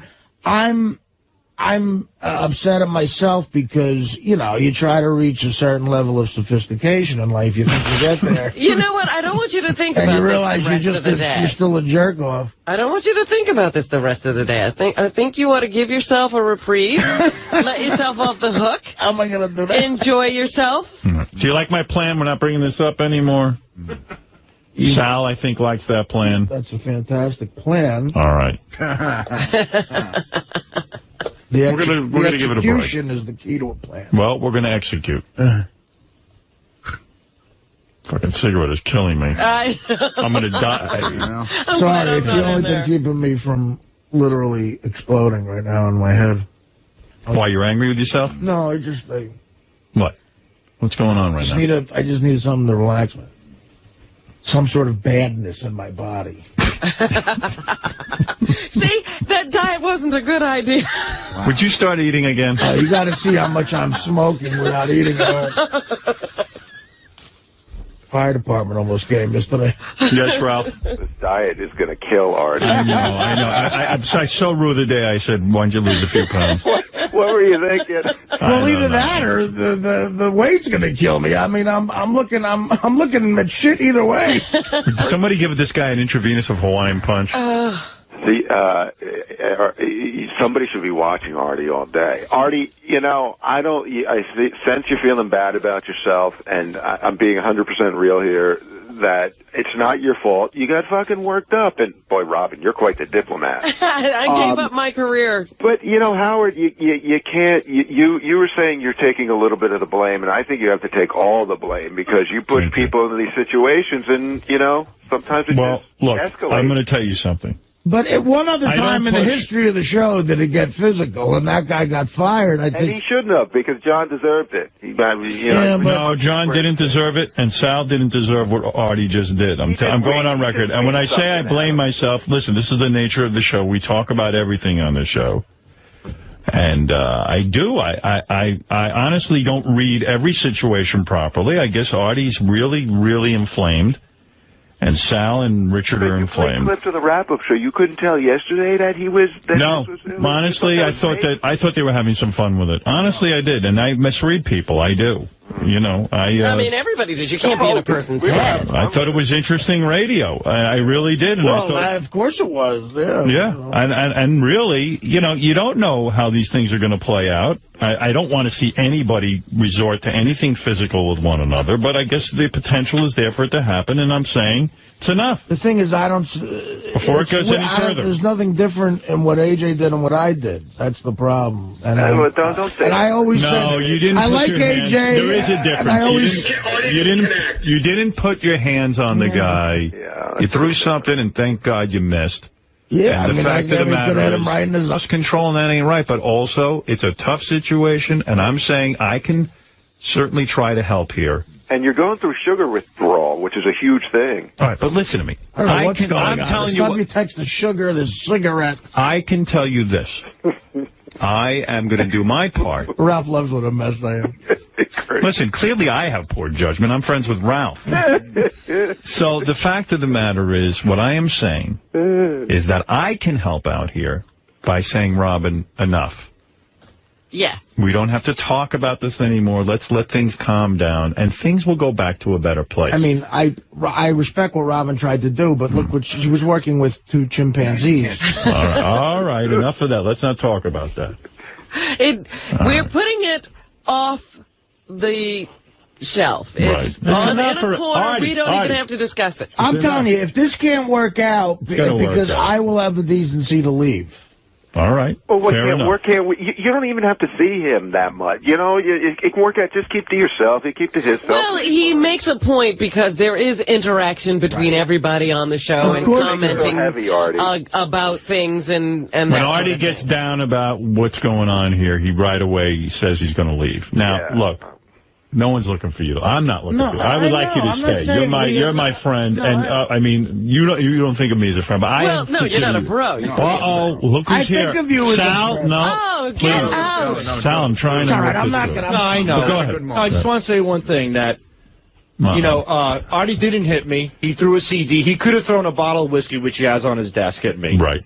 Number then one. He would have had to leave. Number two, I understand his anger and what he's going through. And thirdly, any way I can make it easier for you, Artie, on the hallways in any way possible.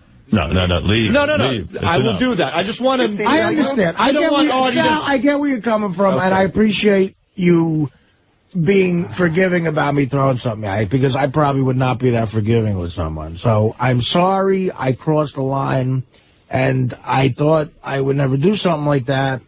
You know. And I'm sorry that I got you to that point. So I feel just as guilty. So we're done with this. But I want to let Artie. Can I say one thing? I just want Artie to have the peace of mind that any way you want to work in the hallways, and just let me know, and I want to make you comfortable. Just do whatever you're going to do. That's all. You know, Artie can do his thing. You'll do your thing. It'll be fine. That's annoying. Got to be annoying to Artie, Sal. Just don't say anything. Just forget. Drop. Disappear. I just have a question for you. Become invisible. We're looking for direction out there. So should we not cover this topic at all? Drop it. Time to drop it. Not even let the listen. We're done. No, okay. Time to be done with it. All right. You know what? We heard it. It was very interesting. Yeah, we've wrapped it enough. I don't know about you, Artie, but I don't want to hear it. Yeah, I don't want to hear it anymore. Me neither. I think Dump Truck Dave wants to hear it, and he's paying $13.95 a month. What about who you got to talk to? See if you can find Gina Gershon. Have her on. What about Superfan Roundtable? Superfan Roundtable? Look, Howard, no, Howard, listen. I've heard enough. Fine. It's not I need you in top shape. I crossed the line. You can talk about it. I don't give a shit. No. Let me say something here. I've got the answer. Replay the last half hour. No. That's not the answer. The answer is it's enough conversation about this particular topic. I got a half an hour for the wrap-up show. I got This is the Slash. first time I've realized I got there's too many wrap-up shows. There's too many shows. You got that super fan show. I'm going to stop. We're built for lingering. I am putting out a all-points bulletin to all the shows. Right, so you're saying... Bubba's show, every show. So even Pharrell's show. Right, no wrap-up show, no super fan roundtable, Riley show. no intern show. It's not about you. It's about me. No weekend review. It's become my thing. Even Adam Carolla, who is not even part of us. I'm 12 minutes late. I was supposed to call in at 11. Better you don't. Kid Chris, no talking about this. You can't censor, Howard. I'm not censoring. I'm asking for moratorium and relaxation. I've got two guys here who I value. Truth. I love these guys. Yeah, but Artie's my guy. It's enough already. We heard it. I would say we devoted 3-4 hours to it. It's enough. We pushed all the buttons that are going to be pushed. I'm not into pushing any more buttons. Just think about... This guy I value So right I can't here. ask you a hypothetical question. I value the guy. People are paying. Maybe they want to... No, they don't get to say that. Not interested at all. And God bless What's with Bryce? She with a guy? Because she's married. Oh, she's married? Yeah, to Seth Gable. But he Very can't good actor. compete with White you. guy? He can't compete Seth, with you. the black guy? I got a few black Seths. There's very few black Seths. Not that you would have minded, but whatever goes. Sure, she's in love. Yeah. Show business is a different thing, though. If you bring your child to your work and that's your work, it's easy to fall in love with. Like, my father always took me to work, but I didn't fall in love with installing antennas. No. He was in show business, too. So, you know? I think that's the way I love climbing roofs. Are you comfortable with Bryce doing nude scenes?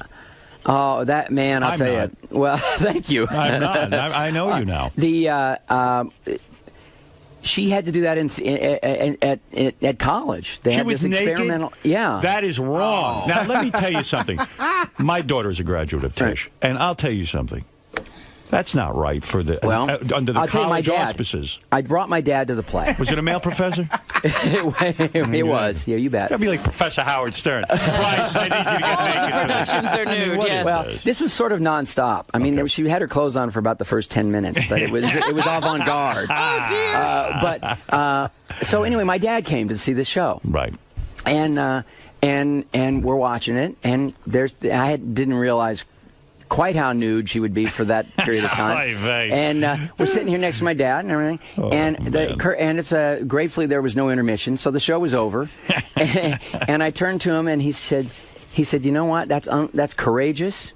And as an actor, she'll never have to be afraid again. And I thought that was the coolest thing for a 70-something-year-old guy to say about it. Yeah. You know, I'm sitting here thinking they make such a big deal about these Barrymores, but you're building like a little bit of a dynasty with the Howards. It's not. It's not intentional, but it seems. Well, look, he left the farm. He by the way, he didn't like farming any more than he liked antennas. That's right. But you know, watching your daughter nude in a play, to me, the only thing more awkward, and I've done this, would be being at a bachelor party and watching the groom get a blowjob next to the father of the bride. Oh yeah. Yeah, that might be more awkward. Yeah. Well, there were moments where like things are a little tense. There was like a little bit of fake stage violence there with a guy kind of dominating her, her and stuff. And it was, I had an impulse to like beat the shit out of her. Try to tackle that son of a bitch. I would imagine it'd be very hard for a kid to have a father like Ron Howard. Sure. And then you want to go into acting. I mean, I would just think it's crazy. And then, you think about all the people in your life, too, who you must feel the ugly green jealousy on your back when you think Chachi's probably staring at you. I don't know that. Potsy. Well, in Chachi's reality show, did you see that part of? I don't know if Ron ever saw Scott Bale's reality show. Scott I never Bale did. No, I heard about it. I can't believe you're not obsessed with seeing. Ron's brother, Clint Howard, is in a scene. They see each other. Right. And Scott goes to Clint Howard, and this had to be awkward for your brother, but Scott says to him, I've been trying to get in one of your brother's movies for years. Oh, no. I mean, that is like, what does Clint say to that? All right, on your next make a call. When you are casting a new movie, do you hear from these characters, this leech, all these guys, they want to leech onto you? No. Andy Griffith. Andy Griffith. Major pain in the ass. No one in Hollywood is a major pain. There's no way Donnie Most or Anson Williams has your number. I talk to those guys all the time. That's good. That's good. Yeah, yeah. You really do? Oh, yeah. I believe it. He's clearly like... Ron, how are you going to get rid of these guys? It would be in the tabloids if you didn't take their calls. I know. You know what, Ron? I'll tell you how I got rid of my buddies Anthony and Vinny. You know where Ron talks to them? In court. He's got a restraining order. I'll see you guys next month when I renew this. What do you mean? I mean, they're friends. They're great friends. You're still friends with Mel Gibson? Is it hard to maintain a friendship with him after he goes through a controversy? I haven't talked to him in ages, but he's kind of dropped him. He's. I knew it. I really, he's kind of he's kind of not around L.A. He's not around New York, and but he's ruined himself. He had a perfect. Oh, I don't think so. He had a perfect. Come on. Well, let's stop the Hollywood bullshit. The guy. The next time he stars in a movie, people are going to want to see him because he's a good actor. He's a charismatic guy. He's a great director. Miss California. Are you really going to listen to what he has to say about people and religion? Forget that. I'm just saying that he had everything going for him. Sure. Great director. I love his films. Yeah. And all he had to do was keep his mouth shut. And then the Jew incident. Yeah. But Ron's now he's dumped the wife. He's Mr. Catholic. He's dumped the wife. Right. And he's running around has a person holding a sign up of his new girlfriend's name when he's so they get the spelling right. He was the first guy, if he were on the show, to say, he wrestles with demons all the time. He's Mr. I know it's true. He's Mr. Catholic. Yeah. That would be like Mr. Met dating a chick. You are squeaky clean. You got to be one of the smartest guys in Hollywood. You don't screw around. Right. We never get to hear these chicks you're banging. Right. You keep it on the QT. How do you do that? How do you keep it so quiet? How do you have sex with these actresses and it never ever comes out in the press? Keep it so What I want to know from Ron about is that for a second, and then we'll get back to Angels and Demons. And how do you get heroin secretly? Yeah, how do you score heroin and no one knows? By the way, Angels and Demons is opening this Friday in theaters everywhere. That's why Ron's here. He's not here for. He doesn't like our fooling around. He's not here because he likes talking about the Tisch School with Howard. That's a good school. But Angels and Demons is really good too. Angels and You're saying it's a good movie. That's why you ask at the beginning, am I nervous? And I'm more excited because it's a real audience movie. It's a thriller. Look, the first Da Vinci Code, the impetus for making it was this almost philosophical, theological challenge to the church, And it was, by the way, we tried to make it a mystery and a thriller, and that's the way the book was. This is really start to finish, mystery thriller. Has much more action. It's one of the reasons I've never done a sequel, but I felt like as a director, it was a whole different kind of movie to make in a lot of ways, and audiences from our screenings and so forth really, really liking it, and so that's why, of course, I'm nervous. Of course you do. You got Brian Grazer breathing on his neck. What's the take? What are we getting out of this thing? But Speaking of sequels, to show it to audiences because I think people are going to get a big kick out of it. Speaking of sequels, were you ever offered Apollo 14? Yes, he was. The end of the first Da Vinci Code. I love the Da Vinci Code, the movie, by the way. Thank you. I didn't read the book, and I got it. At the end, you sort of allude to the fact that young girl is the descendant of Christ. Yeah. Now, so does it pick up right from there? No, it's a separate adventure. In fact, this book was actually written before. I don't need to see the Da Vinci Code in order to see Angels of Demons. No. Good. But I think it definitely benefited us to make it a follow-up, even though the Angels and Demons as a novel was actually published first. But it's a more intense story, it's more violent, and I think the fact that Langdon's already been through the one adventure and now is kind of going deeper into this world of, here's all that can happen surrounding these sort of mysteries. In light of Star Trek's success, are you sorry you didn't put Kirk or Leonard Nimoy in the movie? Yeah, Leonard Nimoy actually seems to be the one you need to get. Out of nowhere, Spock shows up. To me, I would do that if I was a director. I would just throw these guys in it just for the hell of it. What do you want, Gary? I got a question, man. Go ahead. Really? Yeah, You're going to interrupt my fantastic interview with a potentially disastrous question? By the way, didn't Tom Hanks... Do you know what happened to Gary? He threw out the first pitch at Citi Field. Do you know about this? No. Oh, you got to put this in a movie. Really? This is your next film. We're not going to show this to every A-lister, are we? No. Listen to me. Didn't Tom Hanks throw out a first pitch and you caught it? But it was a disaster. I couldn't catch it. It was so far askew from what it should be. By the way, we were warming up. We even warmed up in the bullpen. Right. And I thought, Tom's, man, he's got some heat. And you know, he's a pretty big guy, and he was bringing it. And just lobbing him in, but it was head zing. But we got in there, you know, 50,000 fans. Yeah, I'm aware. And their number one player stepped into the box. So now he's got a guy here that he doesn't want to hit because the guy's a superstar and Japanese, and that would be very impolite in Japan. Right. You know, my brother Clint said, he should have screwed that. He should have brushed him back. He Yeah, a little chin music. Should have put one right between the 4 and the 7. This was in Tokyo. Yeah, it was in Tokyo. Right. And so Tom, you know, very good athlete, threw it 8 feet wide and in the dirt. I made a nice lunge, which I can verify because I had dirt on my pants. I really tried. Right. And I went to the backstop. And how come we never see that? Yeah, I don't know. Mine was on Kimmel last night. That's how bad it was. Well, here it really? is. Take a look. There you go. There's Gary at the now. He completely misses the catcher and it goes. It hits the umpire. Gary, you did way worse. Than Tom. Worse than Tom Hanks. If I could say, because he wasn't girlish when he threw it. Yes, I know. That's the point. You gotta just whip it. You gotta whip it. It didn't lob up and over to the right. I got it. You know, Gary, you were such pain in your face. I know. Ron Howard thinks how girlish you throw.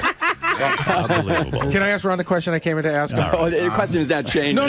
Hateful. I heard that when you were making the Grinch that Jim Carrey was complaining about the outfit. Yeah. And somebody said that you put the full outfit on one day. It came in to show him that it wasn't so bad.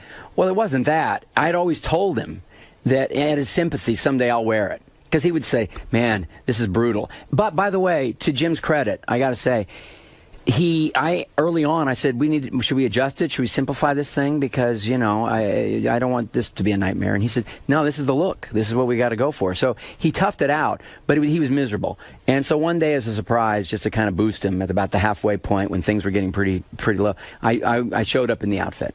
Well, that's pretty cool. It was fun. Oh, that's cool. It was fun. You brought up your brother. Is it hard for your brother to have you in the same business as him and you be so super successful? I mean, do you guys sit down and work that out and you ever say to him, listen, Clint, this has got to be awkward. Right. Because I'm so goddamn successful. There's not too many people who are so successful like you. He has a theory. Go ahead. We're very close. Right. Really close. I love working with him. He live near you? Do you guys that close? He lives in the house. No. He lives in the house? No. I didn't know that. No, he lives near my. He lives in L.A. still. Right. He's in the Cato Kalin track. But he's got a great life. Right. And he loves what he's doing. And he looks at the way I work, and he says, I don't want to work like you. Right. And are you a workaholic? Probably. So he's lazy on top of it. Oh, Jesus. Is that what you're saying? He's got a great life. I sort of wish I had his peace of mind in a lot of ways. Do you get to see your wife every night? Or are you one of these guys who casts his wife aside and doesn't really... Do you know your wife anymore? She's not cast assideable. She is not. No, she's fantastic. Look, we met in high school. We're going to be...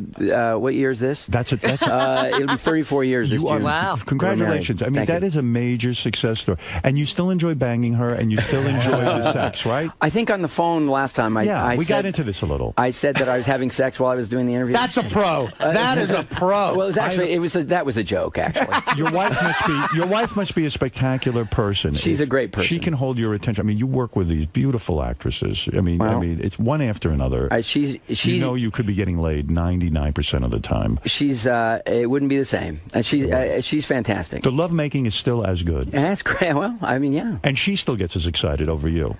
Or she's a better actress than we all. He's got to have willpower. Like, Ron is the kind of powerful guy to where it's like, I remember talking to Norm about this. If you're going to send Norm Macdonald, if you're going to send a woman out, if you're going to send a woman out to Hollywood, yes, who's a friend of yours, the best advice to give him: look, if you're going to be a whore, be a smart whore. Right. Like if you go on a movie set, know who to fuck. Don't fuck one of the actors. Don't fuck a writer ever. Right. Ron's the guy you fuck. Like Ron is the guy you Do approach and fuck. actresses throw themselves at you? I mean, you're a handsome guy. I mean, you're a nice looking guy. No, in fact, I think I get along really well with all the actresses because they're just, you know, Do you fantasize about them at all? I mean, it would be natural to fantasize. They say directors fall in love with their leading ladies. I mean, they have to a certain degree. Yeah, yeah. So is it discipline, or is it just that your marriage really is that great? My marriage really is that great, and I also I wouldn't want to blow it. I wouldn't want to. You wouldn't want to give up what you have. I wouldn't want to give up what I have for a second. And prenuptial agreement? Not back then. I mean. No. Where'd you meet her? Was it High school. High school. John Burroughs High School. No kidding. Yeah. Miss McBride's English class. Did you get laid a lot during the Happy Days years, or was it just strictly we were wife? already together. This is unbelievable. He's going to get very upset now. So you really were, you weren't Fonzie. Yes, because you didn't take advantage of all your fame. I mean, do you fantasize about what it could have been like if you hadn't got, I mean, the endless parade. It must be amazing. Who was getting laid on that set? Tom Bosley? Really? Sometimes I fantasize I'm you and what I could have had. You know what I don't get about Ron, though? What? Why lead such a wonderful, because I'm a Roman Catholic. Right. Why lead such a wonderful, sinless life and then make these movies and go to hell? To blow it on a movie. Now listen, the movie is called Angels and Demons. Right. You know that Ron's a good director, so you should just go based on that. I mean, has he ever let you down?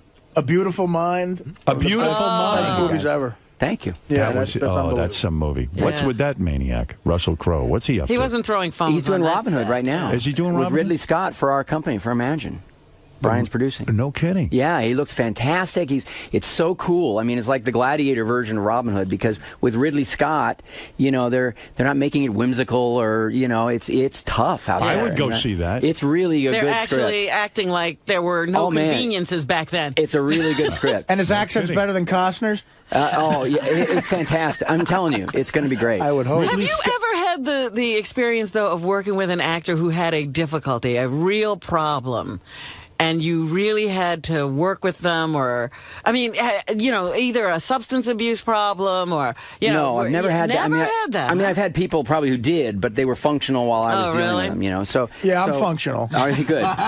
He works, first of all, he's working with the top, the creme de la creme. He doesn't have to work with these crappy guys. Sometimes, you know, I mean, even a Robert Downey Jr. has had his problems. Yeah, but he's so great. No, I've never had anybody who, you know, seemed to be losing it in that way. Or maybe a couple of, like, secondary characters where you sort of knew. Do you think at this point you could put out a movie with an unknown actor?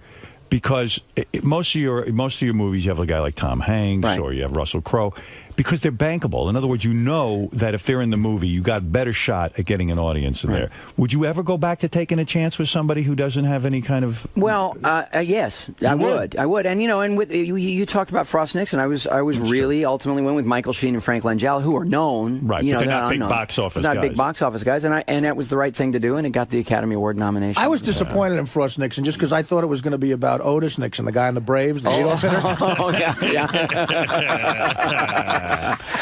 So life is good. We're excited. Angels and Demons coming out now. You're on the promotional tour. Where are you going after this? We're finished. When the movie opens, I've been to France. I've been to Rome. We had a premiere in Rome, which was very interesting. Did you go on Letterman?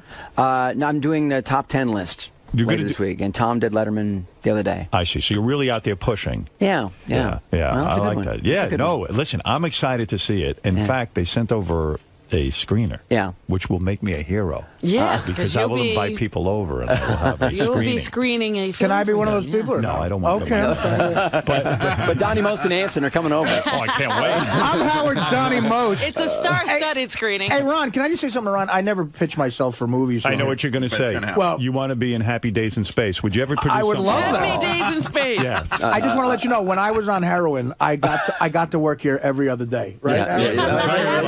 That's pretty good. Ron. And I'll wear whatever outfit you want. I'm not like that Jim Carrey jacket. I am going to recommend to my audience to see Angels and Demons, and I'll tell you why. Okay. Because you've got credibility with me. Well, I know you're not may I say, shithead. This is no hack. They're just going to put out a bad That's movie. a nice, can we put that quote in? Directed by a guy who's not a shithead? You're a decent man. You obviously have an eye for a good movie. You know how to tell a story, so I can guarantee you it will be good. Thank you. I think you'll like it. Is the movie tracking well, as they say? That means you're on course to make how much? $100 million the first weekend? What, here in the U.S.? No, not that. But worldwide, Could be 100. Yeah. Yeah, maybe more. Yeah.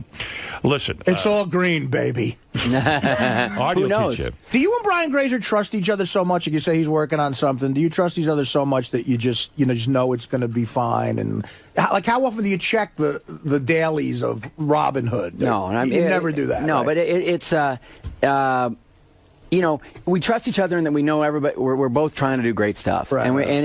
in a business where it's impossible to bat 1,000. But what you do is you give it everything you got with stories you care about. Right. It's you're doing great, and I can't wait to see Angels and Demons. And everyone go see it. Opening this Friday in theaters everywhere. The great Ron Howard. There's so much even more to talk about. I mean, just skim the surface, didn't we? Just skim the surface. We don't know if he's ever banged a black chick. He hasn't. I believe he his never wife. had time. Your wife's the only one you've had sex with, right? And what's that wheel of sex back there? That's what you're going to do here next time. Okay. Your next film, you come in, you spin it, and you do whatever's on the wheel. Is that the way that works? You're going to change high-pitch Eric's diapers. My goodness. You're going to get a chocolate bandit from Sal. I was avoiding one question, and I walked right into a deeper trap. Yes. No, you've only had sex with your wife. That's true. Is that true? Is that really That's true? I would say that's true. Wow. You're And almost mean like Donny Osmond. I mean, it's I interviewed him once. Yeah. And he'd only had sex with his wife. Right. And I said, boy, I was kidding around with him. I said, she must give the best fellatio. He goes, I would never ask my wife to do that. I said, wait a second. You've never had a blowjob. Right. And he said, that's right. That's right. And he said, I won't ask my wife for one. She hasn't done it, and I'm never going to ask her. Wait a minute, who said that? Donny Osmond. Oh, Donny Osmond. Wow. But Ron's edgier than Donny Osmond. You think? I would, without being very specific, I would say we're a little more adventuresome than Don. Ron, you never fucked Pinky or Leather Tuscadera? Why not? Now that was the fantasy. Yeah. I bet it was for Did anyone bang him? Henry? Tom Bosley? Anybody? Marion Ross got in there? The kid who played your older brother who was there for 2 episodes? Well, wait a minute. When you sit around and you look at their cast, what is this with Chachi and all the beautiful girls in Hollywood? Kid's a player. What a list. He ain't no Ron Howard. That he was going to be the guy who was at the gateway to Hollywood banging every beautiful chick? He was a handsome, charismatic guy and huge star in television for a long, long time. But and he's a good actor too. I mean, he actually is but good. isn't it sad? I mean, I think he womanized a little too long. You think so? Yeah, I think at some point he should have matured and said, I've been through every Pamela Anderson type. Right. Well, maybe he's doing that. Didn't he just have a kid? Yeah. No, you're not buying it? I don't buy it. Did he ever call you for advice or anything on that? Yeah, we've spoken to him. Yeah. That's what you call it, a womanizing Didn't advice. listen to a word I said. No. Well, see, I'm gonna listen. Would you say put Leonard Nimoy in every film? I put Spider-Man in every film. Why not? Spider-Man meets Angels and Demons. Why not? That's a huge success story. I don't know. I would do that. When the franchise gets to that point, I think it's time to end it. The Spider-Man code. I have a different outlook on. I have a different outlook on this relationship Ron has with his brother. To me, if I were Ron, I'd be incredibly jealous of Clint because he's in one of the best episodes of The Odd Couple ever. Yeah. He's done some good stuff. Right. Yeah, I mean, he's a good actor. So to sum up, really, it is amazing that a guy in Hollywood who's attractive and wealthy and this and that has only had sex with his wife for his entire life. It's quite remarkable. It's pretty remarkable. Who's the attractive guy? It's a real... I'm sorry. I thought you wanted to work with You're this not guy. attracted to Ron? This guy, Ron Redford over here? Are you kidding me? Oh, you know what I mean. I mean, there's a certain beauty to that. Well, I think so, and I'm grateful sadness. for it. I'm not sure. In Jersey, it's an incredible sadness.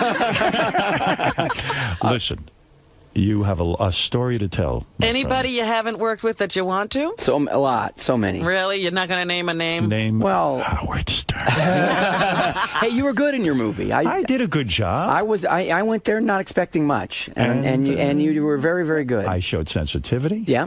I was. You want to know something? I did win the Blockbuster Award for Best Newcomer. Yeah. Which is something Ron dreams of. But I'll tell you what. Right next to the Oscar. Done, yes. I believed. Now, you can laugh all you want. I deserved an Academy Award nomination for that film. All right. So anyway, let's see. Isn't it true that You said I can laugh all I want. Isn't it true that Bryce's monologue was Howard talking to Pig Virus? That's true. That's how she got into Tish. But she did it nude, which is brilliant. That's where I first saw Giamatti, who I then worked with on Cinderella Man. As a matter and of he's fact, great. yeah. I mean, I remember when we were testing for that part. We auditioned Giamatti 3 times. We weren't even sure, but Betty Thomas, the director, said this guy's got something. And then when I started working with him, my agent said to me, "This guy's going to be the biggest star ever. He's terrific. He's great. He's great. He's terrific." All right, look. Enough about me. We could brag about my acting all day, but we won't. We're here to celebrate your You won't film. name one name of somebody you want to work with, huh? What? Pam Anderson. There's so many. I mean, it just goes on and on. Would you ever work with Johnny Depp? Loved to work with Johnny Depp. What's the problem? I just haven't found a script. I mean, Jack Nicholson. Loved to work with Jack Nicholson. What Meryl about Streep. What about this Paris Hilton? No interest in her? I haven't seen the range yet in her performances that would... Aren't you annoyed of those kinds of celebrities now, these reality star celebrities that have apparently no... Doesn't that bother you? It's the antithesis of him, in a way. You Yeah. know, it's like the direct opposite. People are very entertained by those shows and those people. You know? That's fair enough. Those people. Have you produced any of those shows? You don't have No, any. our TV company hasn't gotten... but I think if we could think of a good one, we Ron, good news. I'm on Paris Hilton's Twitter. She wants to work with you. Let me see that. I love the beautiful brain. See Angels and Demons. That's what... Listen, Ron doesn't really care about any other of this. Quite frankly, he thinks this was a disastrous interview because we didn't spend 99% of But the you time. do keep mentioning Angels and Demons. Angels and Demons is a real story. In other words, told by a real filmmaker. And Ron needs you to go see this. Let's be honest. And believe me, you're not that busy. You can't go see this. Hey, this weekend is the weekend to unbusy yourself. Yeah, that's right. Yeah. I mean, spend 2 hours having fun. Big deal. Yeah. See Angels and Demons opening this Friday in theaters everywhere. Ron, we're honored to have you here. After all, you're very important, and we're very insignificant. And we'll be back right after these words.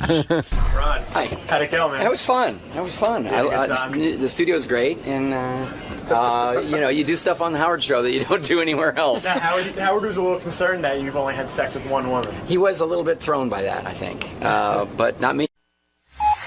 This is the best of the wrap-up show. A recap and behind-the-scenes look with John Hyde and Gary Dell'Abate. The best of the wrap-up show begins now. Hey, it's Gary Dell'Abate, Baba Booey. On Monday's wrap-up show, we discussed Ben Stiller as a guest, what a great guest he is, how he always comes in, he's an A-lister, loves the show, and he's pretty open about his life, and he tells us everything that's going on. We dig him. Check it out. And we're going to talk about Ben Stiller, longtime friend of the show, Ben Stiller. Yeah, he comes in to promote all his movies, and I think, listen, he's a big star.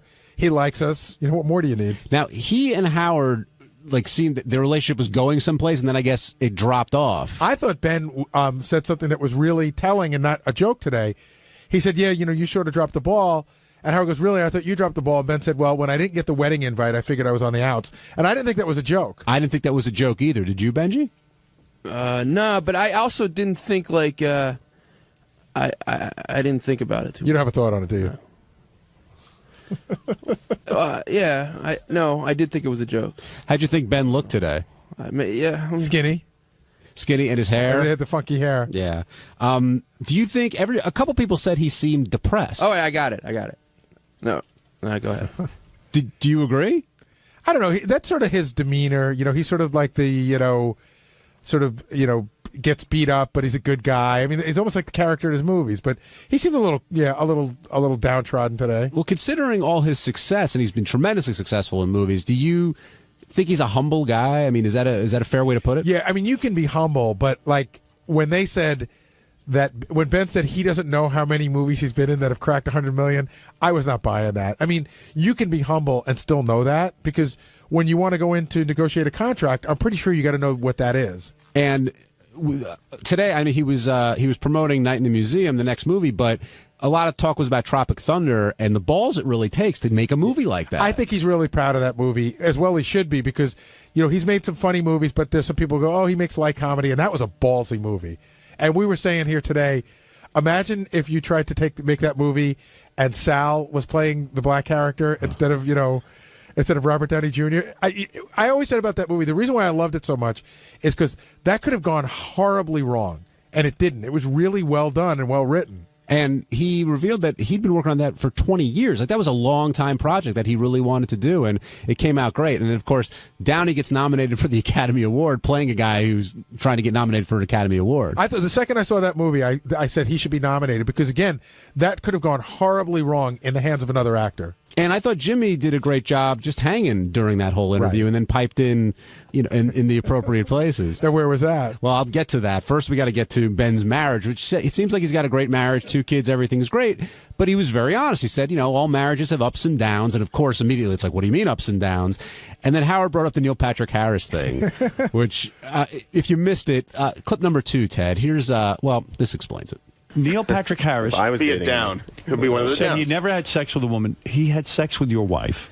Well, now, I don't know if there actually was, he says it was coitus. You might not even know what that is. And he said... It was gross. He said... I knew then I was gay because if this is one of the most beautiful women in the world. If I can't get excited over her... Well, he must have been excited. Gay, right? That's what he said. Yeah. Now, now, what do you think of this? I don't know what to think of it. I mean, I don't know if it's a compliment, if it's a backhanded, whatever. I don't know. I'm happy that he's happy with his own sexuality. I'm glad that he's figured it out. Did she break the news to you? Had she told you that she I knew that they had dated. I mean, I never delved in for the details. Right. What do you say to that?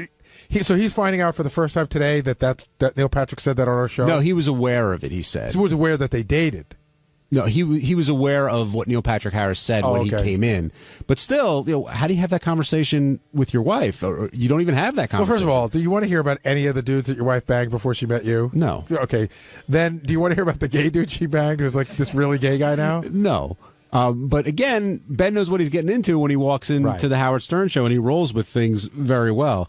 The other thing he didn't want to talk about was Owen Wilson. And this is after talking about a bunch of different things in his personal life. But it seemed like Owen Wilson's attempted suicide was just hands off. Well, they're really good friends. He probably doesn't want to talk about it. But he's like, I'm not going to talk about this. And he started to talk about it. And then it got really crowded in there, and he reeled back on it. But, I didn't think Howard was that out of line. He was sort of like, hey, you're directing a movie. You got just your life's work. It's a movie you worked on for 20 years. What do you do when a guy drops out? Did you think that question was out of line, Benji? No, not at all. And I didn't think, I thought Ben didn't handle it in a really good way.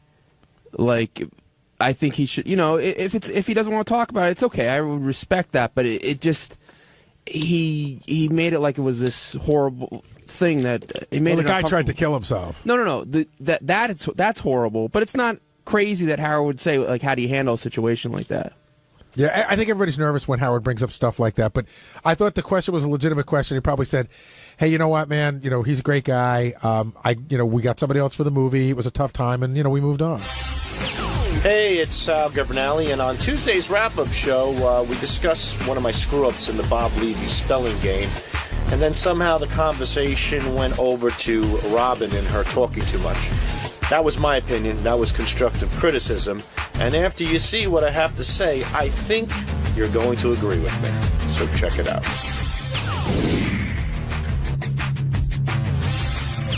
Sal, I'm glad you came down here. I see your stuff in your face. I'll give you a second. But I know you apologize for the misspelling and you blame Google and Gary and Robin and everything else, but ultimately you took responsibility for your mistake. No, in an argument where one's right and one's wrong and it's Sal and Google, I think one is Sal, who was trapped in a pizzeria as a kid. Hostage. Hostage. And the other one is a company that recruits Harvard and Yale kids. So I don't know, Sal. It's I think a bad you summed matchup. up. I think you summed it up right there. But Sal, you did the greatest prank ever, you and Richard. It was vintage, you guys, and then you fuck up 10 minutes later. So explain the fuck up. We don't care about the prank. Exactly. Why'd you blame Google?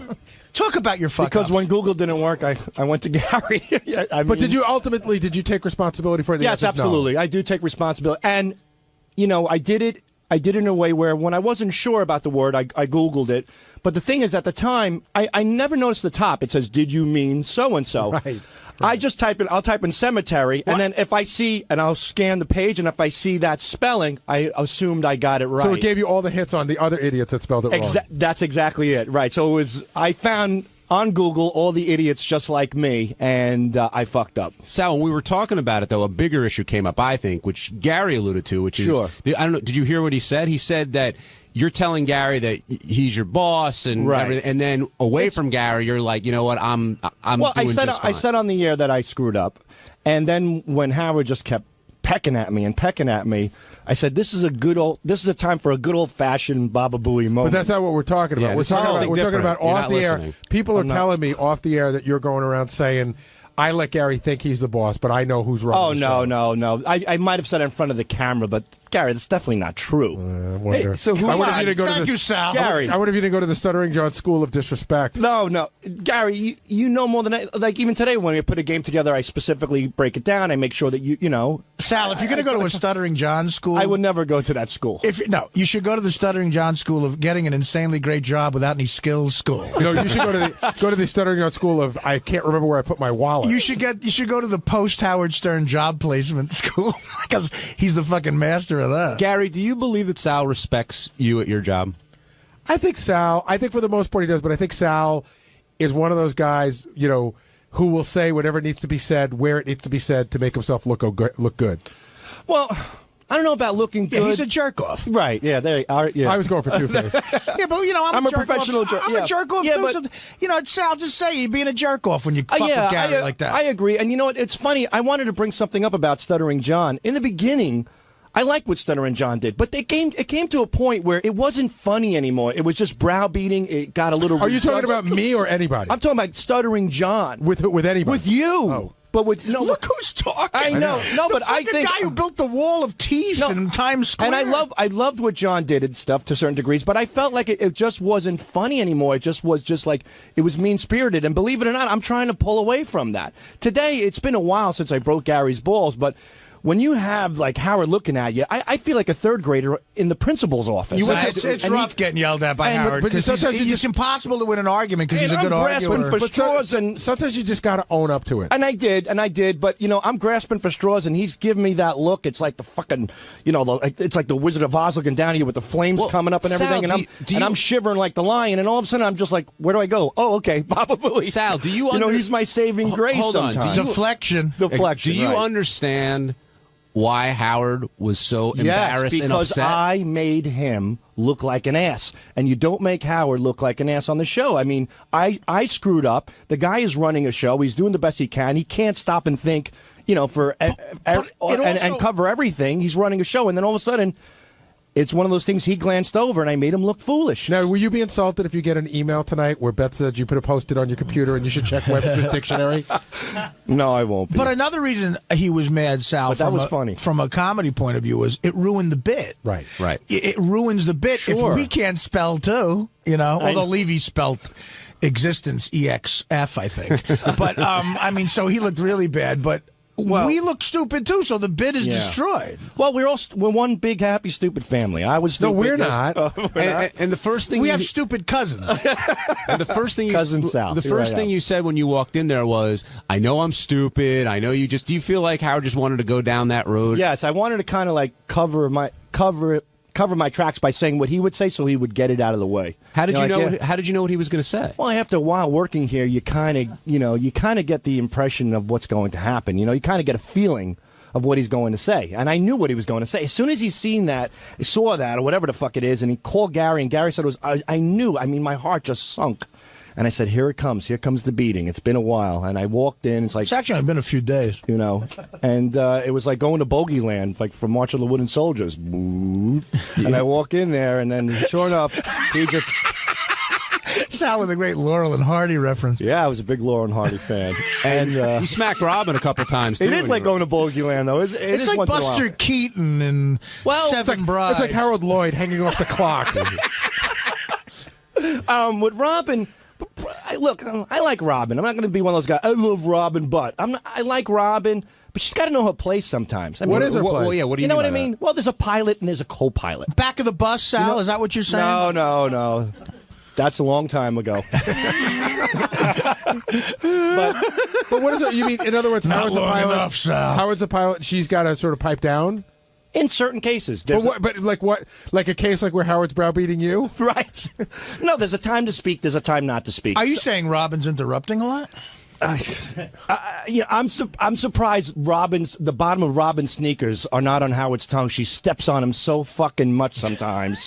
I agree. She doesn't have track mark. I'm surprised she don't have track marks all over his fucking face from her Reeboks, because she sometimes just keeps interjecting. It's like, hey, you're going to fucking spew your garbage at 10 o'clock for 45 minutes. Get it all out then. Hold back a little bit. You're calling the news garbage? No, That's I'm spewing? just a figure of speech. Spew her stuff or whatever. I feel like we're all like cannibalizing each other now. Like we're all like this. Well, we're not. Like we're all like he's yelling, Artie's talking too much. He's yelling, Robin's talking too much. I feel like come on, we used to be a family. What happened? I'm trying to. This is family, Gary. Do you mean we're all eating each other? It's a dysfunctional family. I know, but I feel like we're tearing each other down. I know. Well, but listen, even Artie agrees. It is weird, Garrett. Lately, there's been negativity on the Howard Stern show. I can't believe. No, I mean, Robin. So wait, you said at 10 o'clock Robin should do her thing. So from 6 till 10, do you think she should just sit there? No, knowing that she's got the last hour. No, but she should know her place. Like she's like the number 9 hitter. To me lately.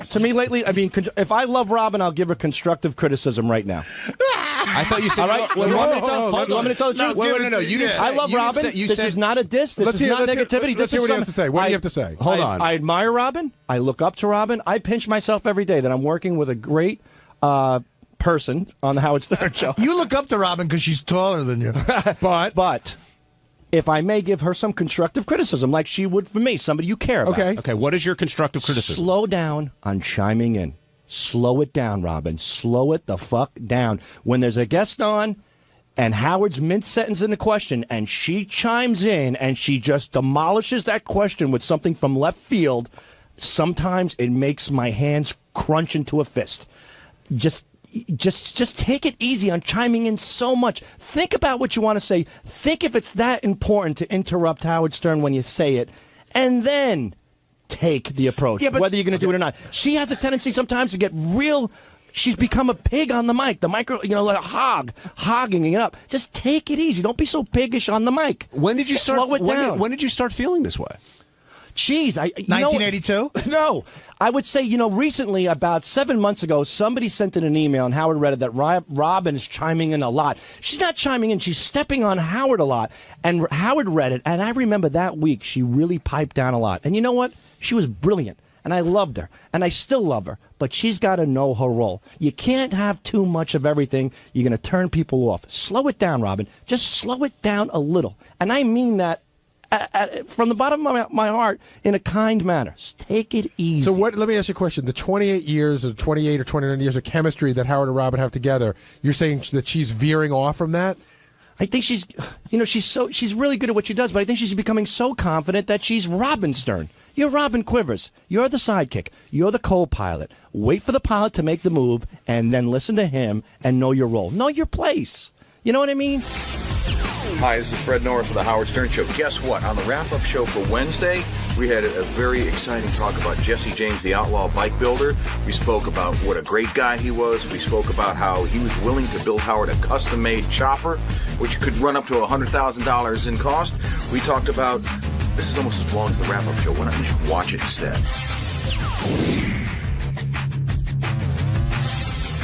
Our in-studio guest today was the one, the only Jesse James. And did you know a lot about Jesse James coming into this, Gary? Knew nothing about him. Really? In fact, I mean, here's what I knew about him. That he used to be married to Janine, that he had something to do with motorcycles. I wasn't sure what, and that he's married to Sandra Bullock. But my first hint that he was more than just a guest came when our very own program director, Tim, came in and said that was his hero. He goes, "You're my hero." And I didn't understand exactly what he meant. And now, as everyone called in, I realized, if you're into motorcycles, he's the guy. Well, it's not only that, Gary. That's when Tim encountered you. You didn't see Tim jumping and running down the hallway to get to see Jesse James. I mean, he was just he had stars in his eyes. Yeah, he said Tim told me he was nervous meeting Jesse James, and I was a bit of a dick. I felt really bad. He goes, Jesse, I just got to tell you, you're my hero. You're unbelievable. I think the world of you. And I go, that's so funny because that's what he said to Arlen Specter last week. Because it's true. He likes Arlen Specter, too. Now, does Jesse James come off as a badass at all? No. I mean, I didn't know much about him, but he's got a really good vibe. He just seems like a good guy. He's like sort of, I read the notes on him, and I see he's been through some crazy shit, but, he doesn't look like he's going to kick your ass, except for all the tattoos going up and down both arms, but he seems like a sort of a gentle guy, and I don't know, I think he came across as really nice. And Tim wasn't the only one who was excited. Fred was happy about it, and I think Fred's going to drop by, but Robin was also very excited to meet Jesse James. Is that the titties were out for him? Is that what the deal was? That's the rumor that was going around. I don't know if there's any truth to that. The truth is the titties were out. Whether for him or not, I don't know. Right, that may not have been the reason, but had you seen him at all on Celebrity Apprentice? No, in fact, I only heard a couple of clips. I heard one clip that JD had pulled for when Dennis Rodman was here, where Dennis Rodman went off on him. So, in fact, I thought I knew what he looked like, and I was completely wrong. I don't know why. I thought he was Ricky Rackman. You know what I mean? Like, that's the vision I had in my head. Jesse James, I don't know, all those West Coast guys that were married to porn stars. So I probably couldn't even pick him out of a lineup before today. But again, really nice guy. I mean, he's a lot different on Celebrity Apprentice based on the way they put it together. And you got to hear, he spoke more here than he did in the entire season. And I thought he was pretty charming. Did you like him on the show today, Benji? Yeah, I think he was very likable. It was funny. I like how pissed he got at Ralph, though. It was like he's such a nice, friendly guy, but like Ralph really got him. Like he looked like he was like ready to start punching someone. Well, one, that's Ralph's expertise, as we all know, and two, you don't want to mess with this guy, and he talked about that a little bit. He doesn't want to put that out there because he's challenged a lot, because he's known to be a pretty tough customer. Takes one swing at me, I'll have all that miscongeniality money. And miscongeniality, too. Exactly. Don't forget that. Now, before we get to Sandra, we got to talk about Janine. He didn't really talk a lot about their marriage, but you could tell it was a rough ride. Yeah, he kept calling it his nuclear disaster, which is, you never want to have your relationship referred to that way. And I thought that the line really hit it on the head. Howard goes, it must have been great. You're married to this porn star. And he goes, dude, everything isn't the way it looks when you see it, and that spoke volumes about it. Yeah, if you missed it, well, actually, I'm sorry. I don't know if you have the line. Yeah, I think I have the line you're talking about. Here's I think this sums it up pretty much. Hit it, Ted. Was it weird for you being married to a porn star for a while? Like, I mean, is it that like guys think that they can have their way with your wife, and I think it. She'd been retired for like 5 years. Right. And so it wasn't really like on the tip of your tongue, it wasn't like she's a current huge star, it was like over in the past and she was changing. But then, I think it's harder for her to be in that kind of spotlight, Would you recommend that a guy marry a porn star, or do you think that they have too many problems that it's just too much of a thing to overcome? Just buy the DVD. Just buy the DVD. Yeah, don't even go there. Just buy the DVD. Yeah. Okay. It's better to beat off. That was a line. Yeah, that pretty much sums that up. And were you surprised when you learned that he was married, not today, but in the past, when he was married to Sandra Bullock? That kind of came out of nowhere, and that relationship seems to have stuck for a little while. You mean surprised that they ever got? I mean, at the beginning, again, I'm as guilty as anybody. You don't know anything about people, and you just see them in the tabloids, and you see this guy that used to be married to Janine, who's some biker dude. You see him and Sandra Bullock together, and you go, oh, it must be Sandra Bullock's like, sort of fling, her wild fling. Certainly they can't really like each other, but I don't know anything about him, and it turns out that they really love each other. Yeah, even he said she figured he'd be a bigot, he'd be this and that, and they ended up doing pretty well together. And Howard found out a lot about how they carve up their finances as well. I think Howard probably got more out of him than he's probably done in any interview. And he even said at one point, he goes, when Howard asked about the sex, he goes, dude, I'm going to stop. I've already said enough. Now, he also gave advice about how you have to listen to girlfriends and your wife, and he's talked about going gardening, and that's the greatest idea I've ever heard. Right, but he said it in such a sarcastic way, as if you have to be really not sincere and go, honey, gardening's great. And he let's go to. They don't have kids together though, right? He's got his own kid with Janine, but him and Sandra don't have kids together. I don't think so. Yeah, so that it's easy to pretend to want to go gardening. That's true. Paul in Philly, you're on the wrap-up show. Hey, how you doing, guys? Good, Paul. How are you? Great. Listen, I just wanted to tell you, I thought Jesse was really good today. You could tell it's like two different guys. I watched a little bit of that Apprentice, and it's like very uncomfortable there. And in the studio, he just seemed like he was at home, with you guys. Yeah, he said, I got to tell you, he told me in the green room, and he said it when he first walked in, too. He said he was extremely nervous about coming on.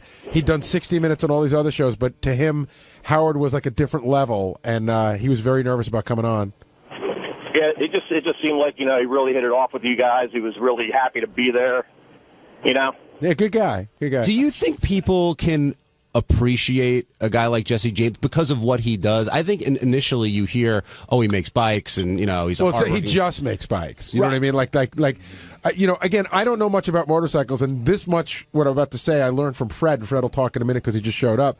But I didn't realize that to me a motorcycle is a motorcycle, and that there are guys who make motorcycles that's like a piece of art if you're into motorcycles. It really is. I mean, it's one of the few things that you can buy. I mean, when he was talking, he said the most expensive motorcycle that he made was $300,000. When you think about a handcrafted, personalized motor vehicle for you, that's a bargain. I mean, if you can afford $300,000. That was the other great part of the show this morning was when he offered Howard a bike, to make Howard a bike, and Howard said, first of all, listen, I could buy my own bike. There are millions. Tim came to my office and started jumping up and down again and going, I can't believe he's not going to take the bike. Why won't he take the bike? He's got to take the bike. Tim was very excited out there. What he should do is he should get a Howard wig and go up to him and say, I was just kidding out there. I mean, I really want the bike. Now send it to Tim's address. Now, Fred, you're an expert in this field. I don't know about an expert, but you're knowledgeable. Knowledgeable. How good is Jesse James at what he does? He's definitely one of the top 5 bike builders that there are around. I mean, somebody brought up Indy and Larry today. Rest in peace. He was one of the greats too. And there are guys that are like that. And I really think it's like the last frontier in terms of like customized cars and bikes and things like that. People don't customize cars that much anymore because I think they all look the same and they all look like jelly beans. But at least with a motorcycle, it's like the last frontier. It's kind of like being a cowboy. Now, that Orange County Choppers, are those guys just an interesting show, or are they really good motorcycle makers? You know what? The jury's out on them. The real aficionados of bike building, they poo-poo them. And I'm one of the few people that doesn't, because I think anybody that brings bikes into the collective consciousness of the United States and makes them more acceptable and makes them appealing to the masses. That was one of the things that Jesse was talking about this morning. When you're riding in traffic, people have no respect for motorcyclists. I mean, they barely have enough respect for other cars. Well, I think but when you're on a motorcycle, you're very vulnerable. I don't know why this pisses me off. I'm always very respectful. Like a motorcycle guy, if he's in front of me, I like to be very far behind because I always think if he falls, I don't want to run him over. Right. The thing that always pisses me off about a motorcycle guy is when he goes between cars. Something, I agree with that. And I think in New York State, I mean, there's certain places in the country where I think that's legal.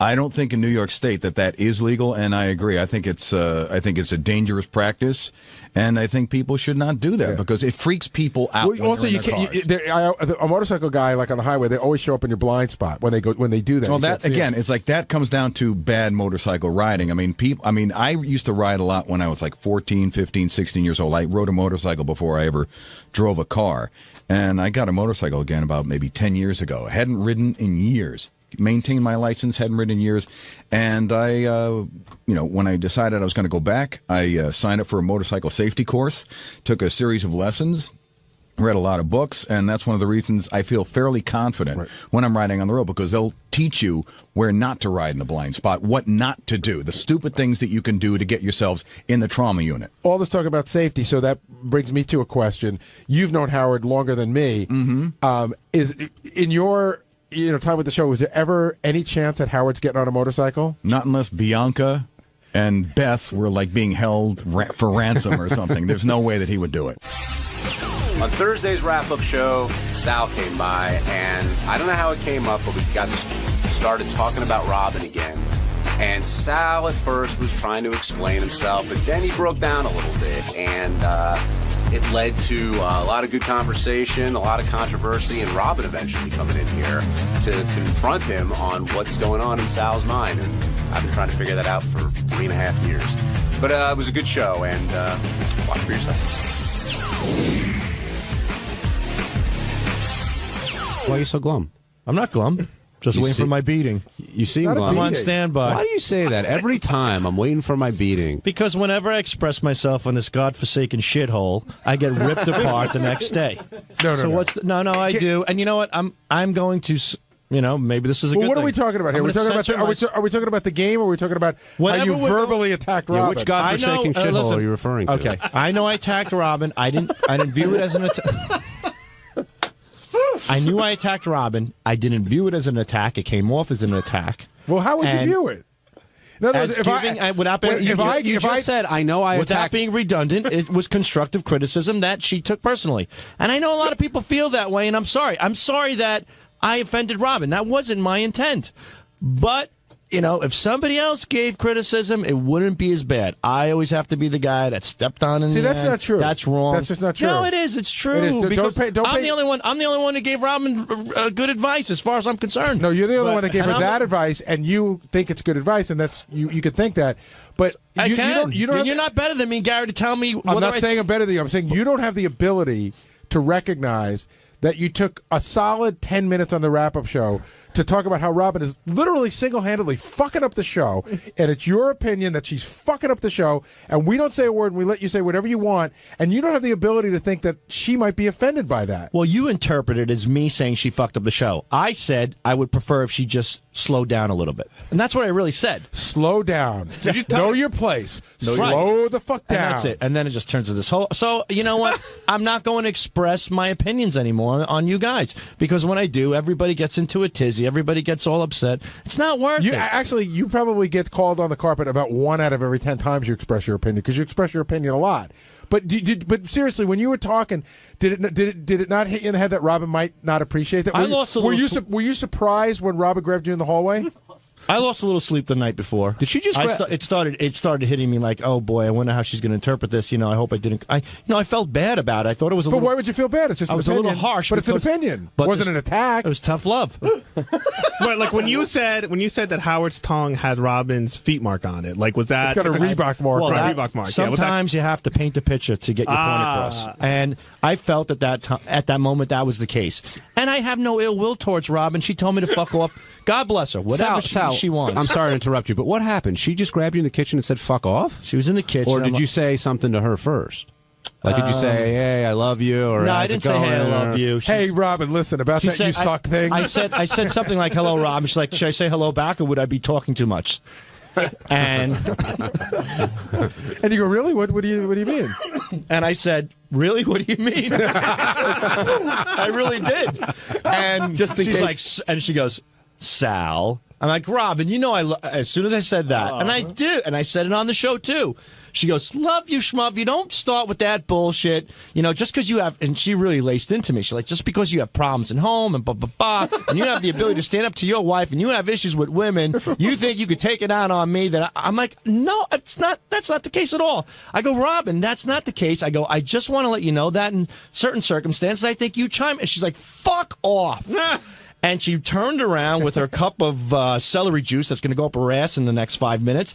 And I said, Robin, I go, let me. She goes, take another step. I'm throwing this in your face. And I'm like, whoa, and that was it. And you know what the greatest part is? I feel, the thing is, I really feel bad. I don't like to have tension between people, especially your coworkers and your friends. I feel bad about it, but it bothers me. Like, I don't know, like I expressed how I felt, but it's not worth it. I don't think you expressed it in a way that somebody would like.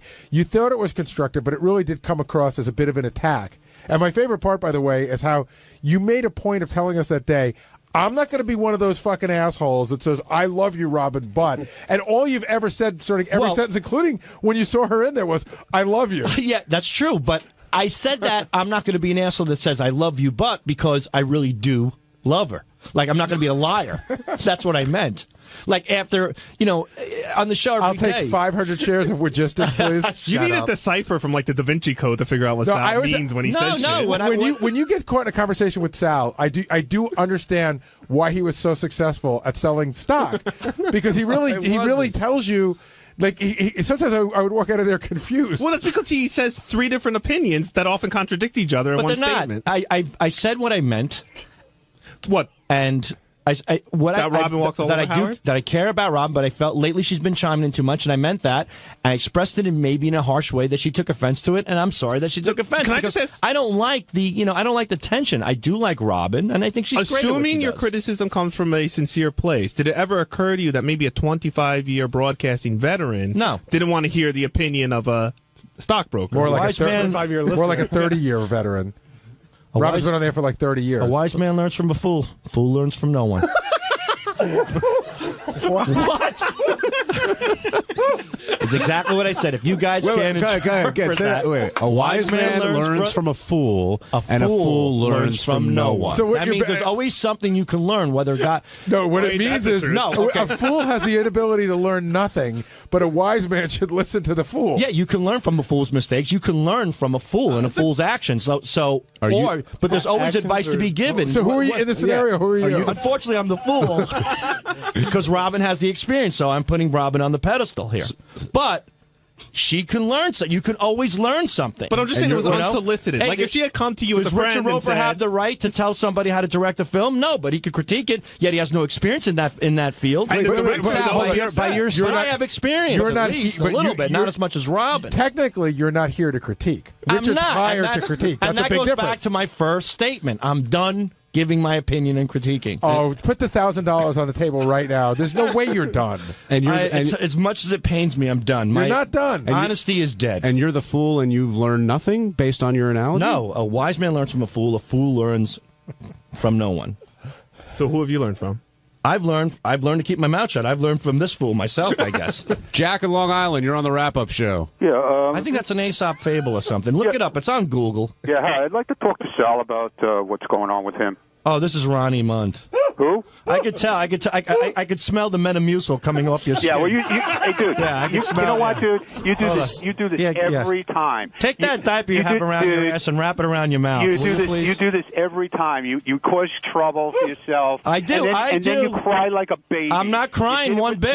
Jeff, I'm just learning my lesson. Now you did it with Robin. Then I you didn't walk do around anything with sulking Robin. like a little baby. Ronnie, I'm not being a baby Jack, here. I'm learning, Ronnie, like that a little I shouldn't baby, express a little myself because you get in freaking trouble. Baby, man, you don't quit. Baby, just the Go opposite lock of a yourself- very, very old person. Go lock yourself Oh, is this in your Jack? room, like I told you a I'm long sorry, time Jack. ago. Go lock yourself in a room there. Ronnie, I'm sorry, Ronnie, that you have to ride my coattails for attention, but your point is I am not riding your your point coattails is just for attention. worthless. It's just No, stupid. my point is so right. No, it's not Because right. you do this I every expressed time. myself about Robin. Robin got upset. I'm upset that she's Who the upset. hell It's not. are you? Who It's are not you? worth it. Who are you to express yourself about Robin? And who are you to tell me what I should and should not do? Because you don't. You're hired here to be a writer. And you're or whatever the hired hell to you be are. Howard's driver, so Right, shut the fuck up exactly. and drive. I do. What are you man. doing calling in on a show? I'm waiting for him. I'm busy. All right, so wait. Whoa, settle down, everybody. Now, Jesus Christ, this guy. Hold on, Stupid Sal. asshole. Wait a second. You're a stupid asshole. Now, Jack, doesn't Sal have the right to express his opinion? No, not. Why should he? Who is he? I mean, Nobody. if he's asked a question, he's simply answering it. Nobody asked him to make it give opinion on Robin, whether she should talk more or talk less. Who is he? He's nobody. Robin's All right, here. hold off on the break. Robin's here. Rob, Benji, can you come right here, Robin? So I'm in the hall, and people just keep telling me stuff about Sal saying various things. Why is this still going on? Well, Didn't you have your say? I said heard I felt bad. No, he's not. He hasn't been degrading you. What he's saying No, is but he doesn't. said he was delivering a communication. I got it. He doesn't. We were asking him how he could go off for 20 minutes and give his opinion. I put in quotation marks, and I said, "Did you not think that it might come back to bite you?" And he goes, "No, not really. I really." Well, when somebody said Sal didn't understand, I said he could stop there. He doesn't have to put anything after that sentence. Sal doesn't understand anything. That's true. Just say that. I don't understand. I don't understand. I would egg you on, Robin, but right before you walked in, Sal's like pretty much on suicide watch right now. No, I'm not. Ronnie told me that Sal said he's losing sleep. I said, you shouldn't tell me that. Yeah, because we feel bad. So, Robin, did you take Sal's advice to heart? Oh, shut up, John. Do you really think I would take Never. Sal's advice for anything? No. But clearly, I mean, you yelled at him in the kitchen, so something must have bugged you one way or the other. Sal isn't attacking me. Sal is attacking all women when he talks to me. That's what she said in the And that's what I don't mind an attack on me. Like I said, when he said Artie did something wrong, it was Artie did something wrong.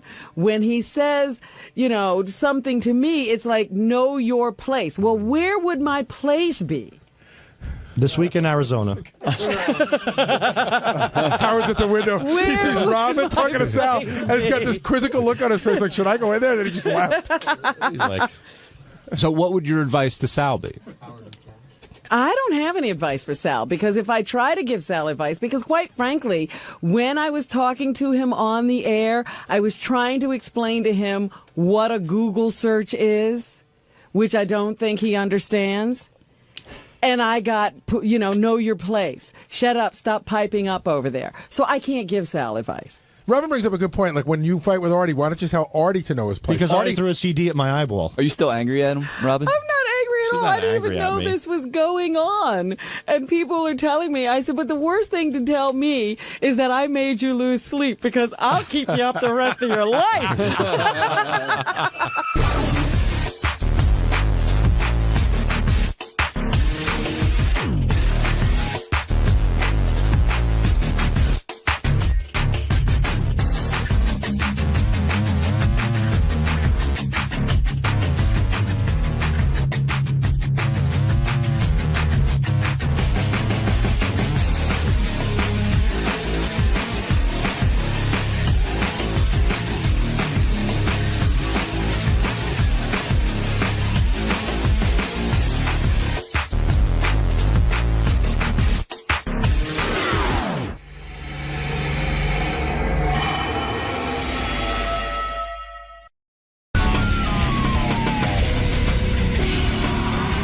Kind of cool show happening today. Jimmy Kimmel, who I saw this weekend, by the way, we were hanging out. Oh, yeah? Yeah, Jimmy and his cousin Sal. He's dating his cousin Sal. Yeah. No, Sarah. Well, I did have some alone time with Jimmy. Yeah. And I got to ask him about, Sarah Silverman. Did he open up? He opened up, but, when a guy opens up to you in private, this is the problem with me associating with people outside of the show. They kind of give you they preface their statements by saying, look, this is some stuff I'm going to talk to you about. It's embargoed. And all I'll tell you about that, I'm embargoed. But I'll ask him about it on the air, and we'll see how clean he comes. But yeah, but you know what? Do you really care more about Jimmy than the show? Fuck him over. Really? Well, let's go. Yeah, that's anyway, right. I am a man of my word. Are you ever going to get better information out of him? Yeah. But I got to tell you something. This is how bad I am with people. This is another story of how bad I am. Jimmy began to open up to me about him and Sarah and, what was going on. And was really open, huh? And then afterwards, like, Beth says to me, well, what did Jimmy say? I said, I don't know. You had no idea? You didn't even listen? You blanked out? I think I listened, but I didn't understand what he was saying. It didn't make any sense to me. I think the only reason you listen to me in those situations is because you're so fascinated how fucked up I am.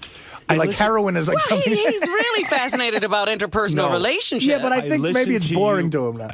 I listen to you because we're on the air together. That's right. I can. So in a year and a you half, on I the should air. stop calling If Jimmy talked to me on the air, I would understand everything. Right. And you'd question him. Yeah. You don't even ask questions. No, I meant even personally. I did, Robin. Even when I call you, you listen. Yeah. But I even said to Jimmy, I said, I don't understand what you say. In other words, okay, you guys broke up and you're explaining it, but you don't get it. I still don't know. I don't even know that you really told me anything here. I don't understand. And then he started again to tell me stuff. And maybe he was just being guarded or whatever, but I have I've had that experience where people are saying a lot of words, but I don't understand anything they're saying. Yeah, I mean, I'm telling you. They're usually foreign people. I swear to you, I am as in the dark as before. And the only thing I know is what Jimmy has said publicly, that she broke up with him. So basically, you are saying everything you know on the show, so that's good. Yeah, I am. I mean, I could tell you everything he said, but it doesn't make any sense. So, he'll come in here, and whatever he's comfortable talking about, we'll He probably isn't comfortable talking about any of it. Probably not. On the air. No. All right, Jimmy Kimmel's here, man. Old friend of the show. We got a lot of old friends here. We don't have no new friends. We got only old friends. What the fuck? Kind of like you. Yeah, exactly. Fuck you. Come on in. Jimmy. Hey, what's happening? How you doing, man? Good, thanks. I thought you were going to come to my hotel room and wake me up there. I wish. At this thing. So what brings you down to the show today? What do you think brings me down to the show? What are you talking about? Oh, I have a lot of important things to talk about on the show. Gary's penis. What you're talking about right now? Yeah. No, I had a similar thing done to my penis, so I feel like I can add a lot to the conversation. You're going to share your experience with us Yes, today about that? I'll help make men in their cars crouch over throughout the morning today. All right, Jimmy Kimmel's here. Bring in Jimmy. Jimmy, you gained weight. No, that's Artie. There's Jimmy. Jimmy's actually lost weight. Look at Jimmy. Jimmy's thinner. Good to see you, dude. Artie is... Actually, Hi. Artie's thinner, too. Hey, James. Hello, Howard. I Host can't hear of- anything in my headphones, but my cans. Host Oh. of Jimmy Kimmel Live. Don't act like you haven't seen Howard. We heard you spent the weekend together. Yeah, we made love. I thought that was going to be our secret.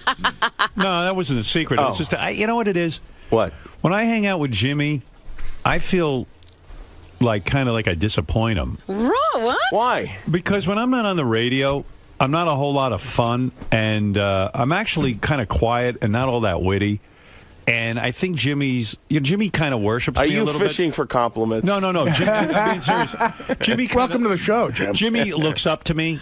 That's true. That is true. And so you expect that he expects something. Like I had more. Jimmy's stories, like when he was in high school, he listened to me, or someone sent him a tape, and he wanted to go into radio. I don't know what the whole thing is, but then like when Is this your way of saying you want Fred to play music and for me to go on? No, it's him saying he wants Ralph to play but music. it's always awkward because I know, probably Jimmy's expecting this great guy to hang out with him, and I'm I'm really not a lot of fun, as Beth will tell you. I disagree. We did have a lot of fun, and I have a lot of fun. I'm not. What do you think I'm expecting? I'm not expecting Robin Williams bouncing off the wall. That would be annoying. But I know, like, you like to sit and, like, like Jimmy came out to see me, so it was like, then I feel obligated that, we should be together. Yeah, well, that is one of the things when you go visit When you somebody, you actually visit see someone, them. they actually are supposed to be with you. You should do the Great Gatsby. You should just never show up. Well, after Jimmy left, I said to Beth, I said, Jimmy's a great guy. Everyone knows I love Jimmy. I think Jimmy's a really together great guy.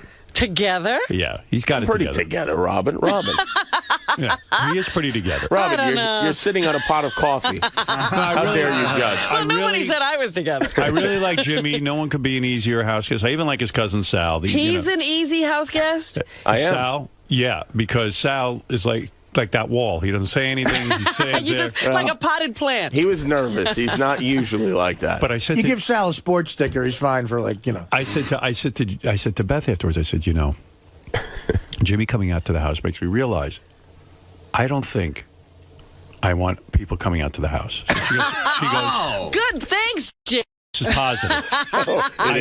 She said, why? She goes, no one could be easier than Jimmy. Like, Jimmy's so great. I said, that's right. And the fact of the matter is... Everybody else is a pain in the butt? No. I said, even I can't handle that because I couldn't even sleep when Jimmy was over because it was like... I'm like, oh my God, Jimmy's probably awake and he wants to Let get me together. go down and see I what gotta he's go doing. So I'm up at 5 in the morning checking to see if Jimmy's Well, who's up at 5 in the morning looking to get together with their... I'm neurotic. I can't have people He doesn't over. want Jimmy to be walking around while he's sleeping. You know what you got to do, Jim, is you got to just... Howard knew I'd be asleep till 3 p.m. And then at 9 a.m. I was going to have a chess lesson. And I felt guilty. I said to Beth, is it okay that I'm having a chess lesson? Because what if, it was for an hour. So I was like, she goes, well, I guess so, but Jimmy's your guest, and he's here. And I go, but I want my chess lesson, too. You mean Jimmy can't hang out with his cousin and do stuff? No, I'm fine. I don't like to get up early anyway. But in fact, I actually intentionally, I got up what I thought was early. I got up at I made sure to get up at 9:30. So around when your chess lesson was over, then, we could hang out. Yeah, You should have combined the two and had Jimmy give you a chess lesson. Yeah. Why don't you just say to your guests, you know what, I got a chess lesson at 9 I did. or I told whatever, Jimmy. and do whatever you want, Everything and I'll is- see you in the afternoon or I'm something. just not good. I feel guilty. Everything is very well scheduled. Yeah. Yeah, I mean, you're very well scheduled. You know what's happening when you go there. It's Yeah. almost on a list. Yeah. Well, I'm glad Jimmy went. Now I have someone I can call to ask how the house looks. When you straighten yourself out, you might get a. Well, yeah, they don't want like crazy drug people Yeah, knocking yeah. at the door. What, me and 3 cops aren't fun to have over your house? But so I always feel like. You don't want Artie making an escape. And then the other weird aspect is like I'm hanging out with Jimmy, and you know, where Jimmy and I were having a private conversation, and I even said to Beth, I'm going to ask Jimmy about Sarah. Did you hear my rap about this morning? No, I couldn't get my series. Dude, you and working in the fucking car. Sarah went through weird shit. Howard told us on the air. What the fuck, man? I would never do Thank that. God you got out of there. With a midget? A midget? It wasn't a midget. He was just short. No, I said, you know, Jimmy and I were talking, and I even said to Robin this morning, I said, I sat with Jimmy. We talked for like, I don't know, a half hour, an hour privately about a bunch of things, but one of the things being what happened with Jimmy and Sarah. I need an explanation because I was close with Jimmy and Sarah as a couple. And I said to Robin, I have no idea what Jimmy's talking about. He says, It first was of an all, hour. of course, it was not for the air, but in the same, he said he went to Beth and he couldn't tell her what you said. Because immediately, after we had the conversation, Beth wanted to come down, but she saw we were talking privately. Oh. She said to me, okay, so what did Jimmy say about Sarah? Right. I said, I don't know. I don't know what the fuck he said. For Howard to listen to you have to work Howard into the conversation. Yeah, there you go. I don't know what I said either. I mean, I don't know. It was the lamest, most He mysterious. said he's not sure you know why you broke When up. a chick asks me what their day, if I want to hear what their day was like, I'm like, only if I'm in it. I wish it could have been more interesting, but No, it wasn't that it wasn't interesting. I just didn't understand. He said you were saying things, but he couldn't understand what you were saying. I don't understand what I'm saying most of the time either. So. But maybe it wasn't not that interesting. Maybe it wasn't interesting. And then also it's awkward because Jimmy says to me, look, this is private. So I said, okay, well, so what does that mean? I can't well, call here's the the problem. Inquirer? Here's the problem is that I know you would like me to talk to you about these things mostly because you're curious about this stuff, but I know that Mostly because he's a yenta. it's hard for you to remember what is okay to talk about and what isn't okay to talk about. So Right. for your own protection, I feel like that was smart. Maybe you didn't tell him anything. Well, he didn't. I'm telling you. I know I did. I told you You did? everything. I mean, I told you everything that was there. It's not that interesting. Sometimes not. It was people just horribly don't. boring. Something happens. I Horribly don't know what it boring. is. It was terrible, actually. It's unpleasant, There was no but good stories. I was there were Nobody no had events. any great problems, like, they're Was the sex harboring. good? The sex was good, right? Yeah, it was. Yeah. I mean, for you, for me, yeah, it was. Yeah. The sex was good. You haven't checked with her? I'm pretty.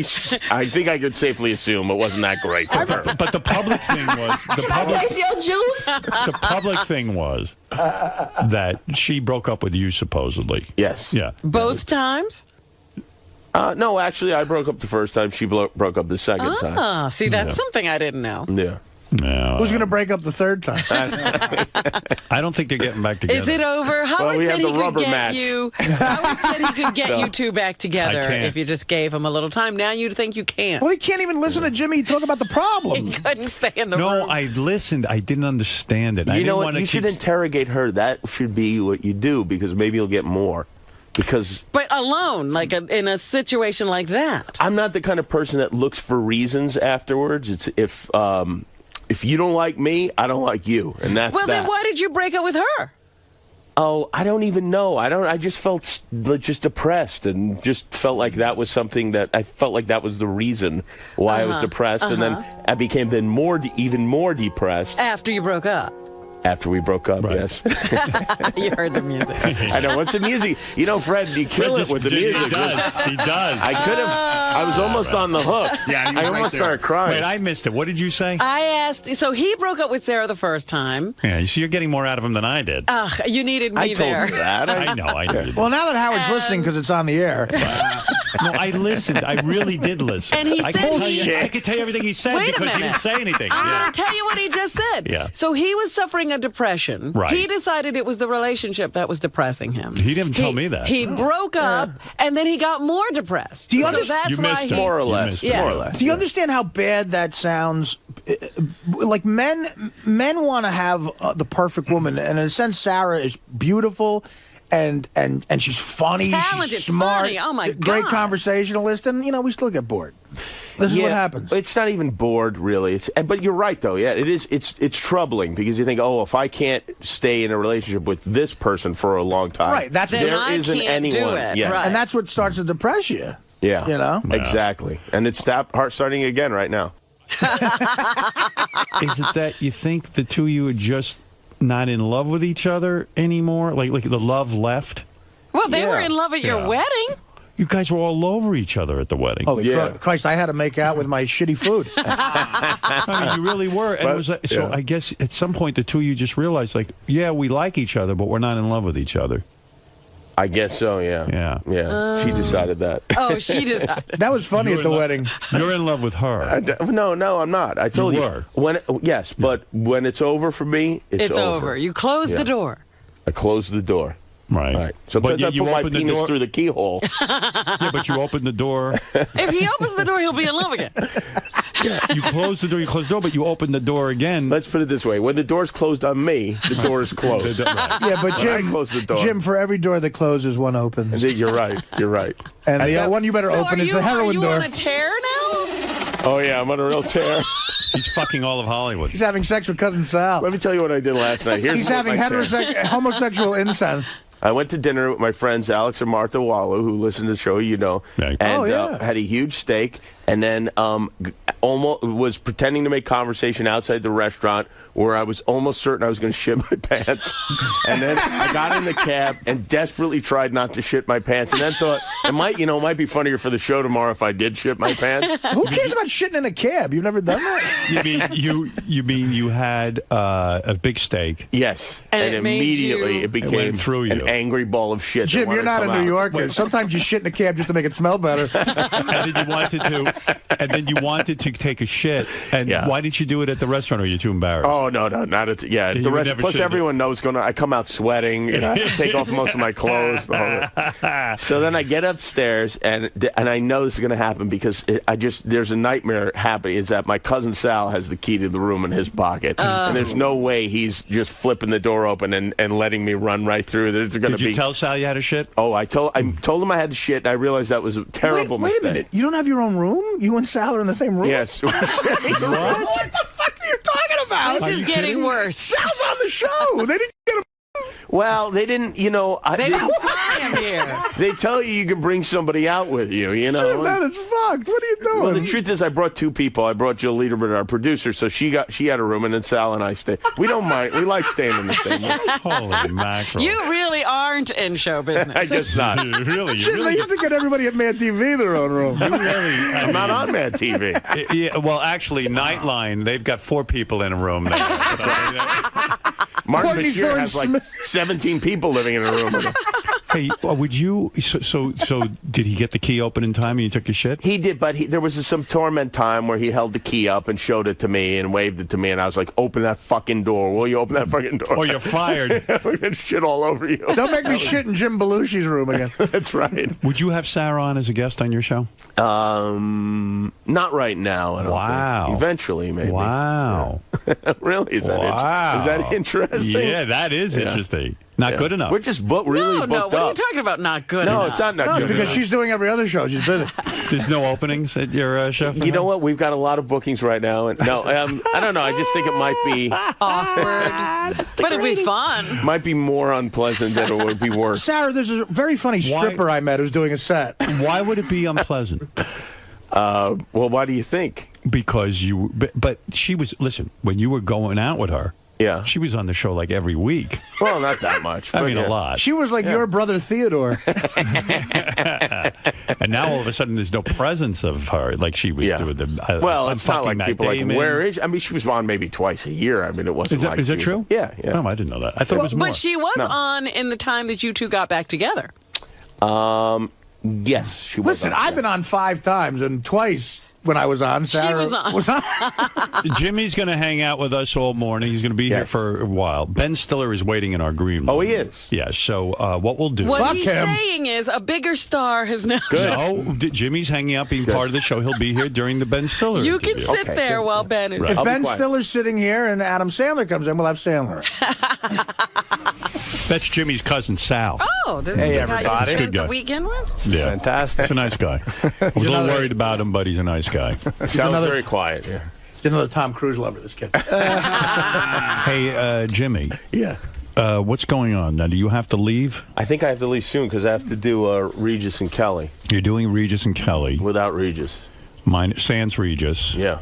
And Sal, you're going over there too? I'm going to head over there, yeah. Well, all right. He can stay if you want. I understand your cousin Sam's here.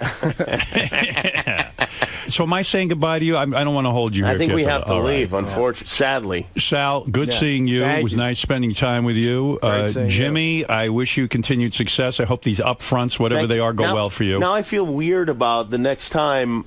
I feel weird about visiting you Why? because I feel like. You mean visiting him at home? Yeah, because I feel like we Just always get visit the me. honest account, but then I feel like I'm making you uncomfortable when I'm at your house. Not at all. I love being with you. We go away on vacation together. I mean, what's the matter with you?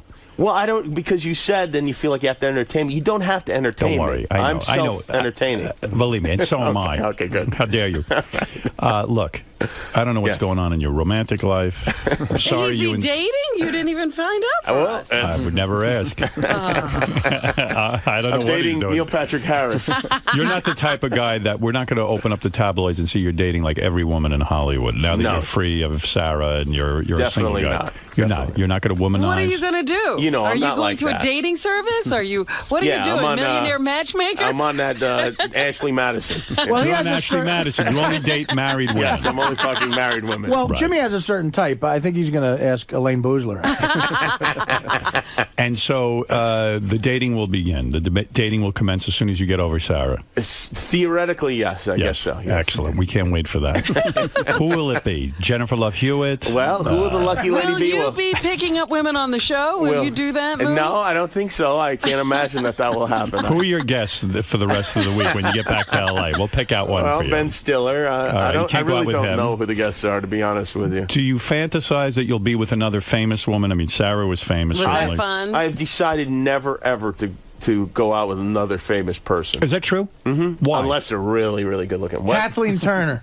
Why? Yeah. Maybe another Because- hot Jewish comedian like a Whoopi There's Goldberg. nothing I hate more than being the subject of. I don't like being the subject of speculation. I don't like people being interested in my life like that. But aren't So you got into the people- right business. But aren't Yeah, people I going to know. always be interested in your life? Not nearly. It's exponential when it's two famous people. Nobody cares about who other like nobody cares about who Conan is dating. Right. Right. Well, because Conan's married. Yeah, but nobody cared beforehand. Nobody cares that he's married. I either. think they would. Well, you're saying because she's not in the business, Right. is what you're saying. Right. Oh, I see. So when you're dating another famous I'm gonna person, try to be more like Conan. you're going to try and be like Conan O'Brien. Yes. That sounds like makes a lot of sense. You better to get me. better writers. But it is possible because you're in Hollywood and you meet the girls you meet are girls who come on your show who are in fact famous, and a lot of these. Actresses and stuff. I mean, it's hard to resist. I say it's You know not who I hard for see them to him with? resist. No. I think you ought to fix him up with Renee Zellweger. Oh, Yeah. I could have fucked her on the set of The Bachelor. I let her off the hook. Renee Zellweger. No, I know she's no. That's Have not. you I'm met not her? interested in that. I have met her. You've had her on the show? I think so. Not attracted to Renee Zellweger? It has nothing to do with it. What would you never think about fucking her? No, really I don't? wouldn't. I wouldn't. I'm not interested. If I was single, I would fuck Renee Zellweger. I would.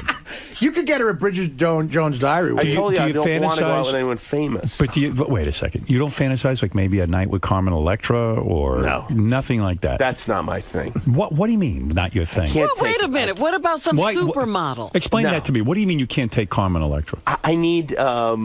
I think there has to be some depth there for me. Oh, so supermodels are all stupid? So Sarah was so deep. She Well, was I'll deep, put it this way: Sarah would never do this. Carmen Electra. Look, I said Jimmy was deep. Carmen Electra was once asked on a talk show, "What's the one thing she couldn't live without?" And after she thought for a minute, she said, "Food." So I don't think Sarah would ever do that. That's a good answer. But do you think that Sarah will date someone famous? I don't know. Does she I have no need idea. that? No, I don't think so. She doesn't need that. So well, it'll be interesting to see what you end up doing. Sal, what do you think? Sal, you're married. I'm married, yeah. So, but Jimmy what do you is, think? I wasn't supposed to say anything, but he's secretly dating a pizza chef, this guy Chris Bianco. I'm not even kidding. He flies him out. The guy it is a stayed little with him bit for like a week, and then there's another chef that comes in, Adam Perry Lang, and they cook, and that's his focus right You now. love to cook, right? That's your thing. I do, yeah. I love You're to a eat. cook? Yeah, I do. Yeah. By the way, fucking a pizza chef where I'm from is not Rob, gay. You should try eating food. It's delicious. I'm going to do that when I do that. Yeah, that sounds crazy. All right. So, and also, will you and Sarah become friends in the future, where she will be able to come on the show? No, we will not. You will not become friends. I don't know. It's going to be a major I like that showbiz answer. feud that lasts centuries. I agree with you. You're not going to become friends. Listen, I got enough friends. Right. You will not go the route of Johnny Carson and date some of the tea time players, or you will not. No. Yeah, have the girls on your show. Hire I don't them have just any to date tea time them. players. You don't. No, I don't. No, it's not my. You know, Right. you know me. It's not my Look, thing. Howard, he was on the Man Show and never fucked one of the juggies. Not Like, only didn't He was married. Not only didn't I fuck any of them, I would hide in my room reading from them. I didn't want to be part of it. Will Leno, They don't want to read with you? Let me before you leave, because I know you have to go. Will Leno's new show fail? I'm talking about this now. You're in the late night game. You spend a lot of time on your show, and I know you do a lot of hard work. And people should watch Jimmy's show. But will you take a look at Leno's new show? And you've probably given this some evaluation. You probably even have research on this. Don't you think, this is what I think, Leno made the biggest mistake of his career, not staying in late night television? I think it would have been safer to go to ABC. Yeah, for him to go to ABC at 11:30. Yes. But that would have been horrible for you. You wouldn't want him at 11:30. Not necessarily, because it would be a better lead-in than Nightline, and perhaps there would have been other networks that were interested in me. But you told me you would never follow Leno. That's right. You said you were going to leave. No, but I changed that eventually. Oh, did you? Oh, you did? Yeah. You thought it through. Yeah. You said, I'll go on at 12:30, Leno can go on at 11:30. Yes. You really would have gone ahead and done that? I don't believe you. I honestly would have. Absolutely. You would not have gone to another network? Let's say if... I might. I mean, I would have considered What if Fox that. needed a late night I show? would have considered it. Yes. You would have? Yes. Might have been a good thing. Yeah. But now, Leno will die at 10 o'clock, won't he? It's the end. Do you ever envision a scenario where perhaps Leno could end up going back to the Tonight Show and they fire Conan? And then Conan, or whatever his name is, comes over to ABC. I don't know. I mean, I don't know. I don't know about all of those things, but I could envision any of those things individually happening. Well, yes. how do you feel Yes. that Leno's going to do?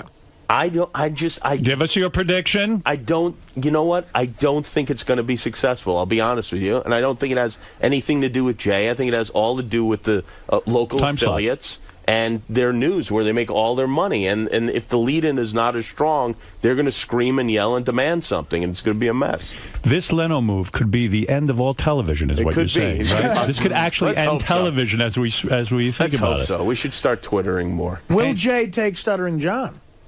Yes, Jay will definitely take Stuttering John, and I believe that Jay has told Stuttering John, and Stuttering John just isn't saying because they want to keep it all a secret. You think it's that big a deal? I mean, why I can't think John they think it's that big a deal. Really? Do you think if Leno gets into real trouble, he'll divorce Mavis and date Sarah Silverman? That would be a surprise. She was lucky for you, maybe. If Leno gets divorced, he'll try to steal Beth. My prediction is Leno will do poorly. I believe it will not last long. I believe Conan might be moved out, but he will be tarnished. In other words, he will have failed. You're saying Conan's not going to be successful? I don't know, because if Jay isn't successful, Conan has to be more successful than Leno was. And also now, if Jay doesn't do well, it hurts Conan's rating. Right. Aha. That's right. Mm-hmm. So you're saying everyone's fucked? Yeah. Jay's going to screw up everybody. You're not fucked. You're in the perfect position. You're so not fucked. You're not dating anybody. Yeah, but I'm flying like Coach, I mean. You're shitting in front What of is Sal. it, Ralph? Quickly, because Jimmy Kimmel has to leave here. He has a very active This is never life. a good thing when Ralph calls, I know. Well, Jimmy, I love you, but I don't understand. That's great. How come you're not out there getting laid and going crazy? And I know you're straight, and so why wouldn't you want to? You want to have conversations or something? It sounds like. Well, Ralph, I'm not that type, right? I mean, I think you would have gathered that about me by now. You're not a pig. You're not a sex It's maniac. not like you got to go in and just pick up some floozy and every night, but Jimmy, you should be vomiting at Howard's house. You got to live it up. I told Sal to vomit at your house. Hey, Ralph, what bits has Jimmy ripped off from Howard lately? I've been ripping off Jimmy lately. There you go. Have you seen Stuttering Sal? All right, Ralph. Jimmy, but really, I mean, you think Jimmy should be banging the hottest chicks in Hollywood? Ralph, give me a little time. I need to. Maybe you need Ralph to help you with that. Yeah. All right, moving thank you, in. Ralph. Jimmy's got a huge TV. I do have the biggest you go. TV in the world. I haven't All right, seen it. listen. Tom Cruise and his mom out. You're going Sal, to can be you tell the story real quick of why, like, that thing that you did to Jeffrey Ross? what? You know what? I think we'll miss the Regis and Kelly show Yeah. if we tell it, though. I don't even know what It's he's talking about. I told you about the prank he pulled on Jeff Ross, Sal. Oh, right. Yeah. I told him he would say we get a heads up ahead of time who's going to be voted off. So I texted Jeffrey Ross On Dancing with the on Stars. Dancing with the Stars. Sorry, I said you're safe, and he said, "Are you sure?" And I said, "Yeah, I'm But sure." Jeffrey was really into it and in love with this girl, and then on the air, he was pretending to be nervous the whole show, like he didn't know he was going to. And then on the air, you see him when he gets eliminated. He goes, "We lost." I had inside information. Oh, that's great. That's right, because you guys get tipped off who's going to be losing Dancing with the Nobody Stars. thought we did. Oh, he thought you did. I get it. All right. Thank you, Ralph. You're a fascinating phone call. Sal was trying to kill the odds. You know, he was betting on Dancing with the Stars. All right, listen, Jimmy, I'm not going to hold you anymore. Thank you, Jimmy Kimmel. We had a beautiful weekend. Thank you Beautiful very week. much. I love you. It's always great seeing you. Yes, and anytime you're around, I want to be with you. And Sal, you too. You're always Excellent. welcome. All Thank right. The great Jimmy Kimmel and Sal, his cousin. Sal, what's your last name? Do I have one? Icono. You don't use that name? No, I do. Yeah. You switched it to Kimmel? That's the way Opera Man says icon. That's right. And so there it is. You set the bar pretty high for Howard's house guests. You said you were such a good guest. You know, I'm very. I was raised well. I clean up after myself. I keep quiet, and people seem to appreciate that. I think the great thing is Ralph really set the bar so low that by puking everywhere. Yeah, and I appreciate that he did that. I really do. So you had a good time today? Yeah, I had fun. No, was it? It was a little awkward talking about your past I know this is terrible. But I relationships, have to right? get the fuck out of here. I'm not kidding. I really. They got a live TV show I'm gonna miss.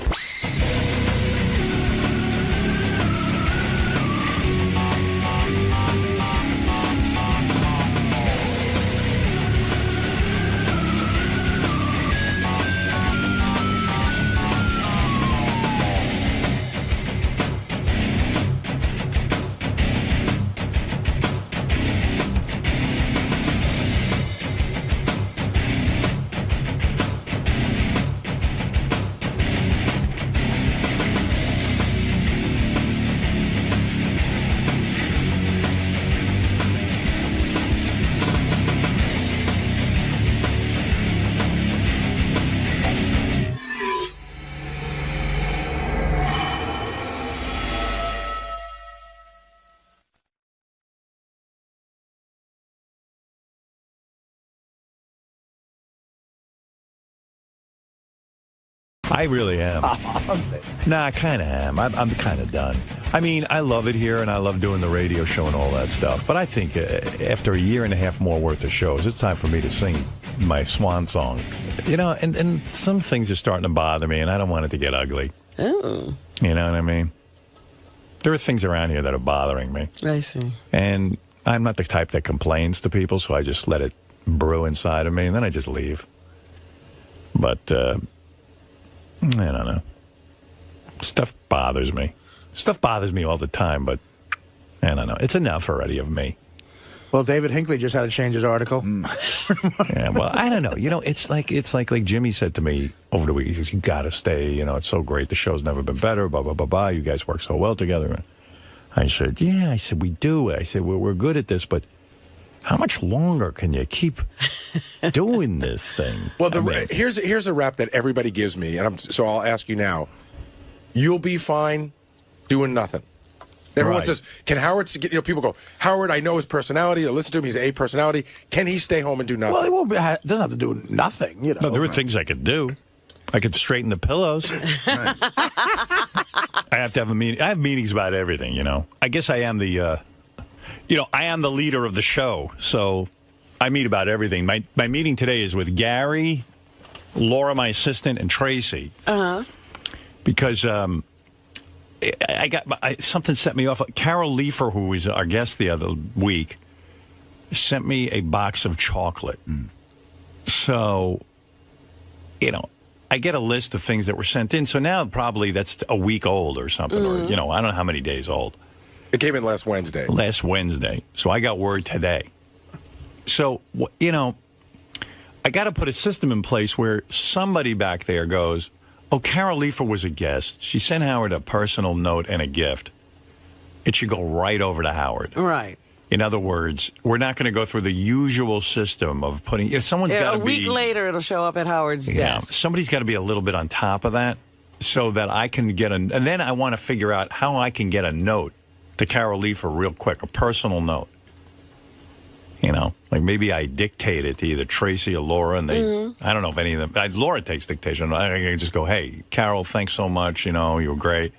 And then right away, it gets acknowledged that we got her box of chocolates. Because that's really nice of her to do. Doesn't fall into the black hole of, wow, I wonder if my gift got there. Yeah. So then I called Laura last night. I said, how do we get this done? I said, let's have a conference call. Because if I don't conduct it, it'll never get done because no one takes it seriously. Well, we would take that. See, we would take that seriously without Gary, you. Really how would. many years we've been doing this? 20-something years. Right, but we have nobody can figure out that, like, when Carol Leifer sends something, that I should know about it pretty quickly. I mean, who wants a box of chocolates sitting around for a week anyway? It wasn't a week, Howard. It hasn't been a week. You knew yesterday. It got here late Wednesday afternoon, and you knew yesterday. That is some time, but it's not a week. I don't know. And then, like, it's sitting in your office, and like, who opens the mail? You? No, Tracy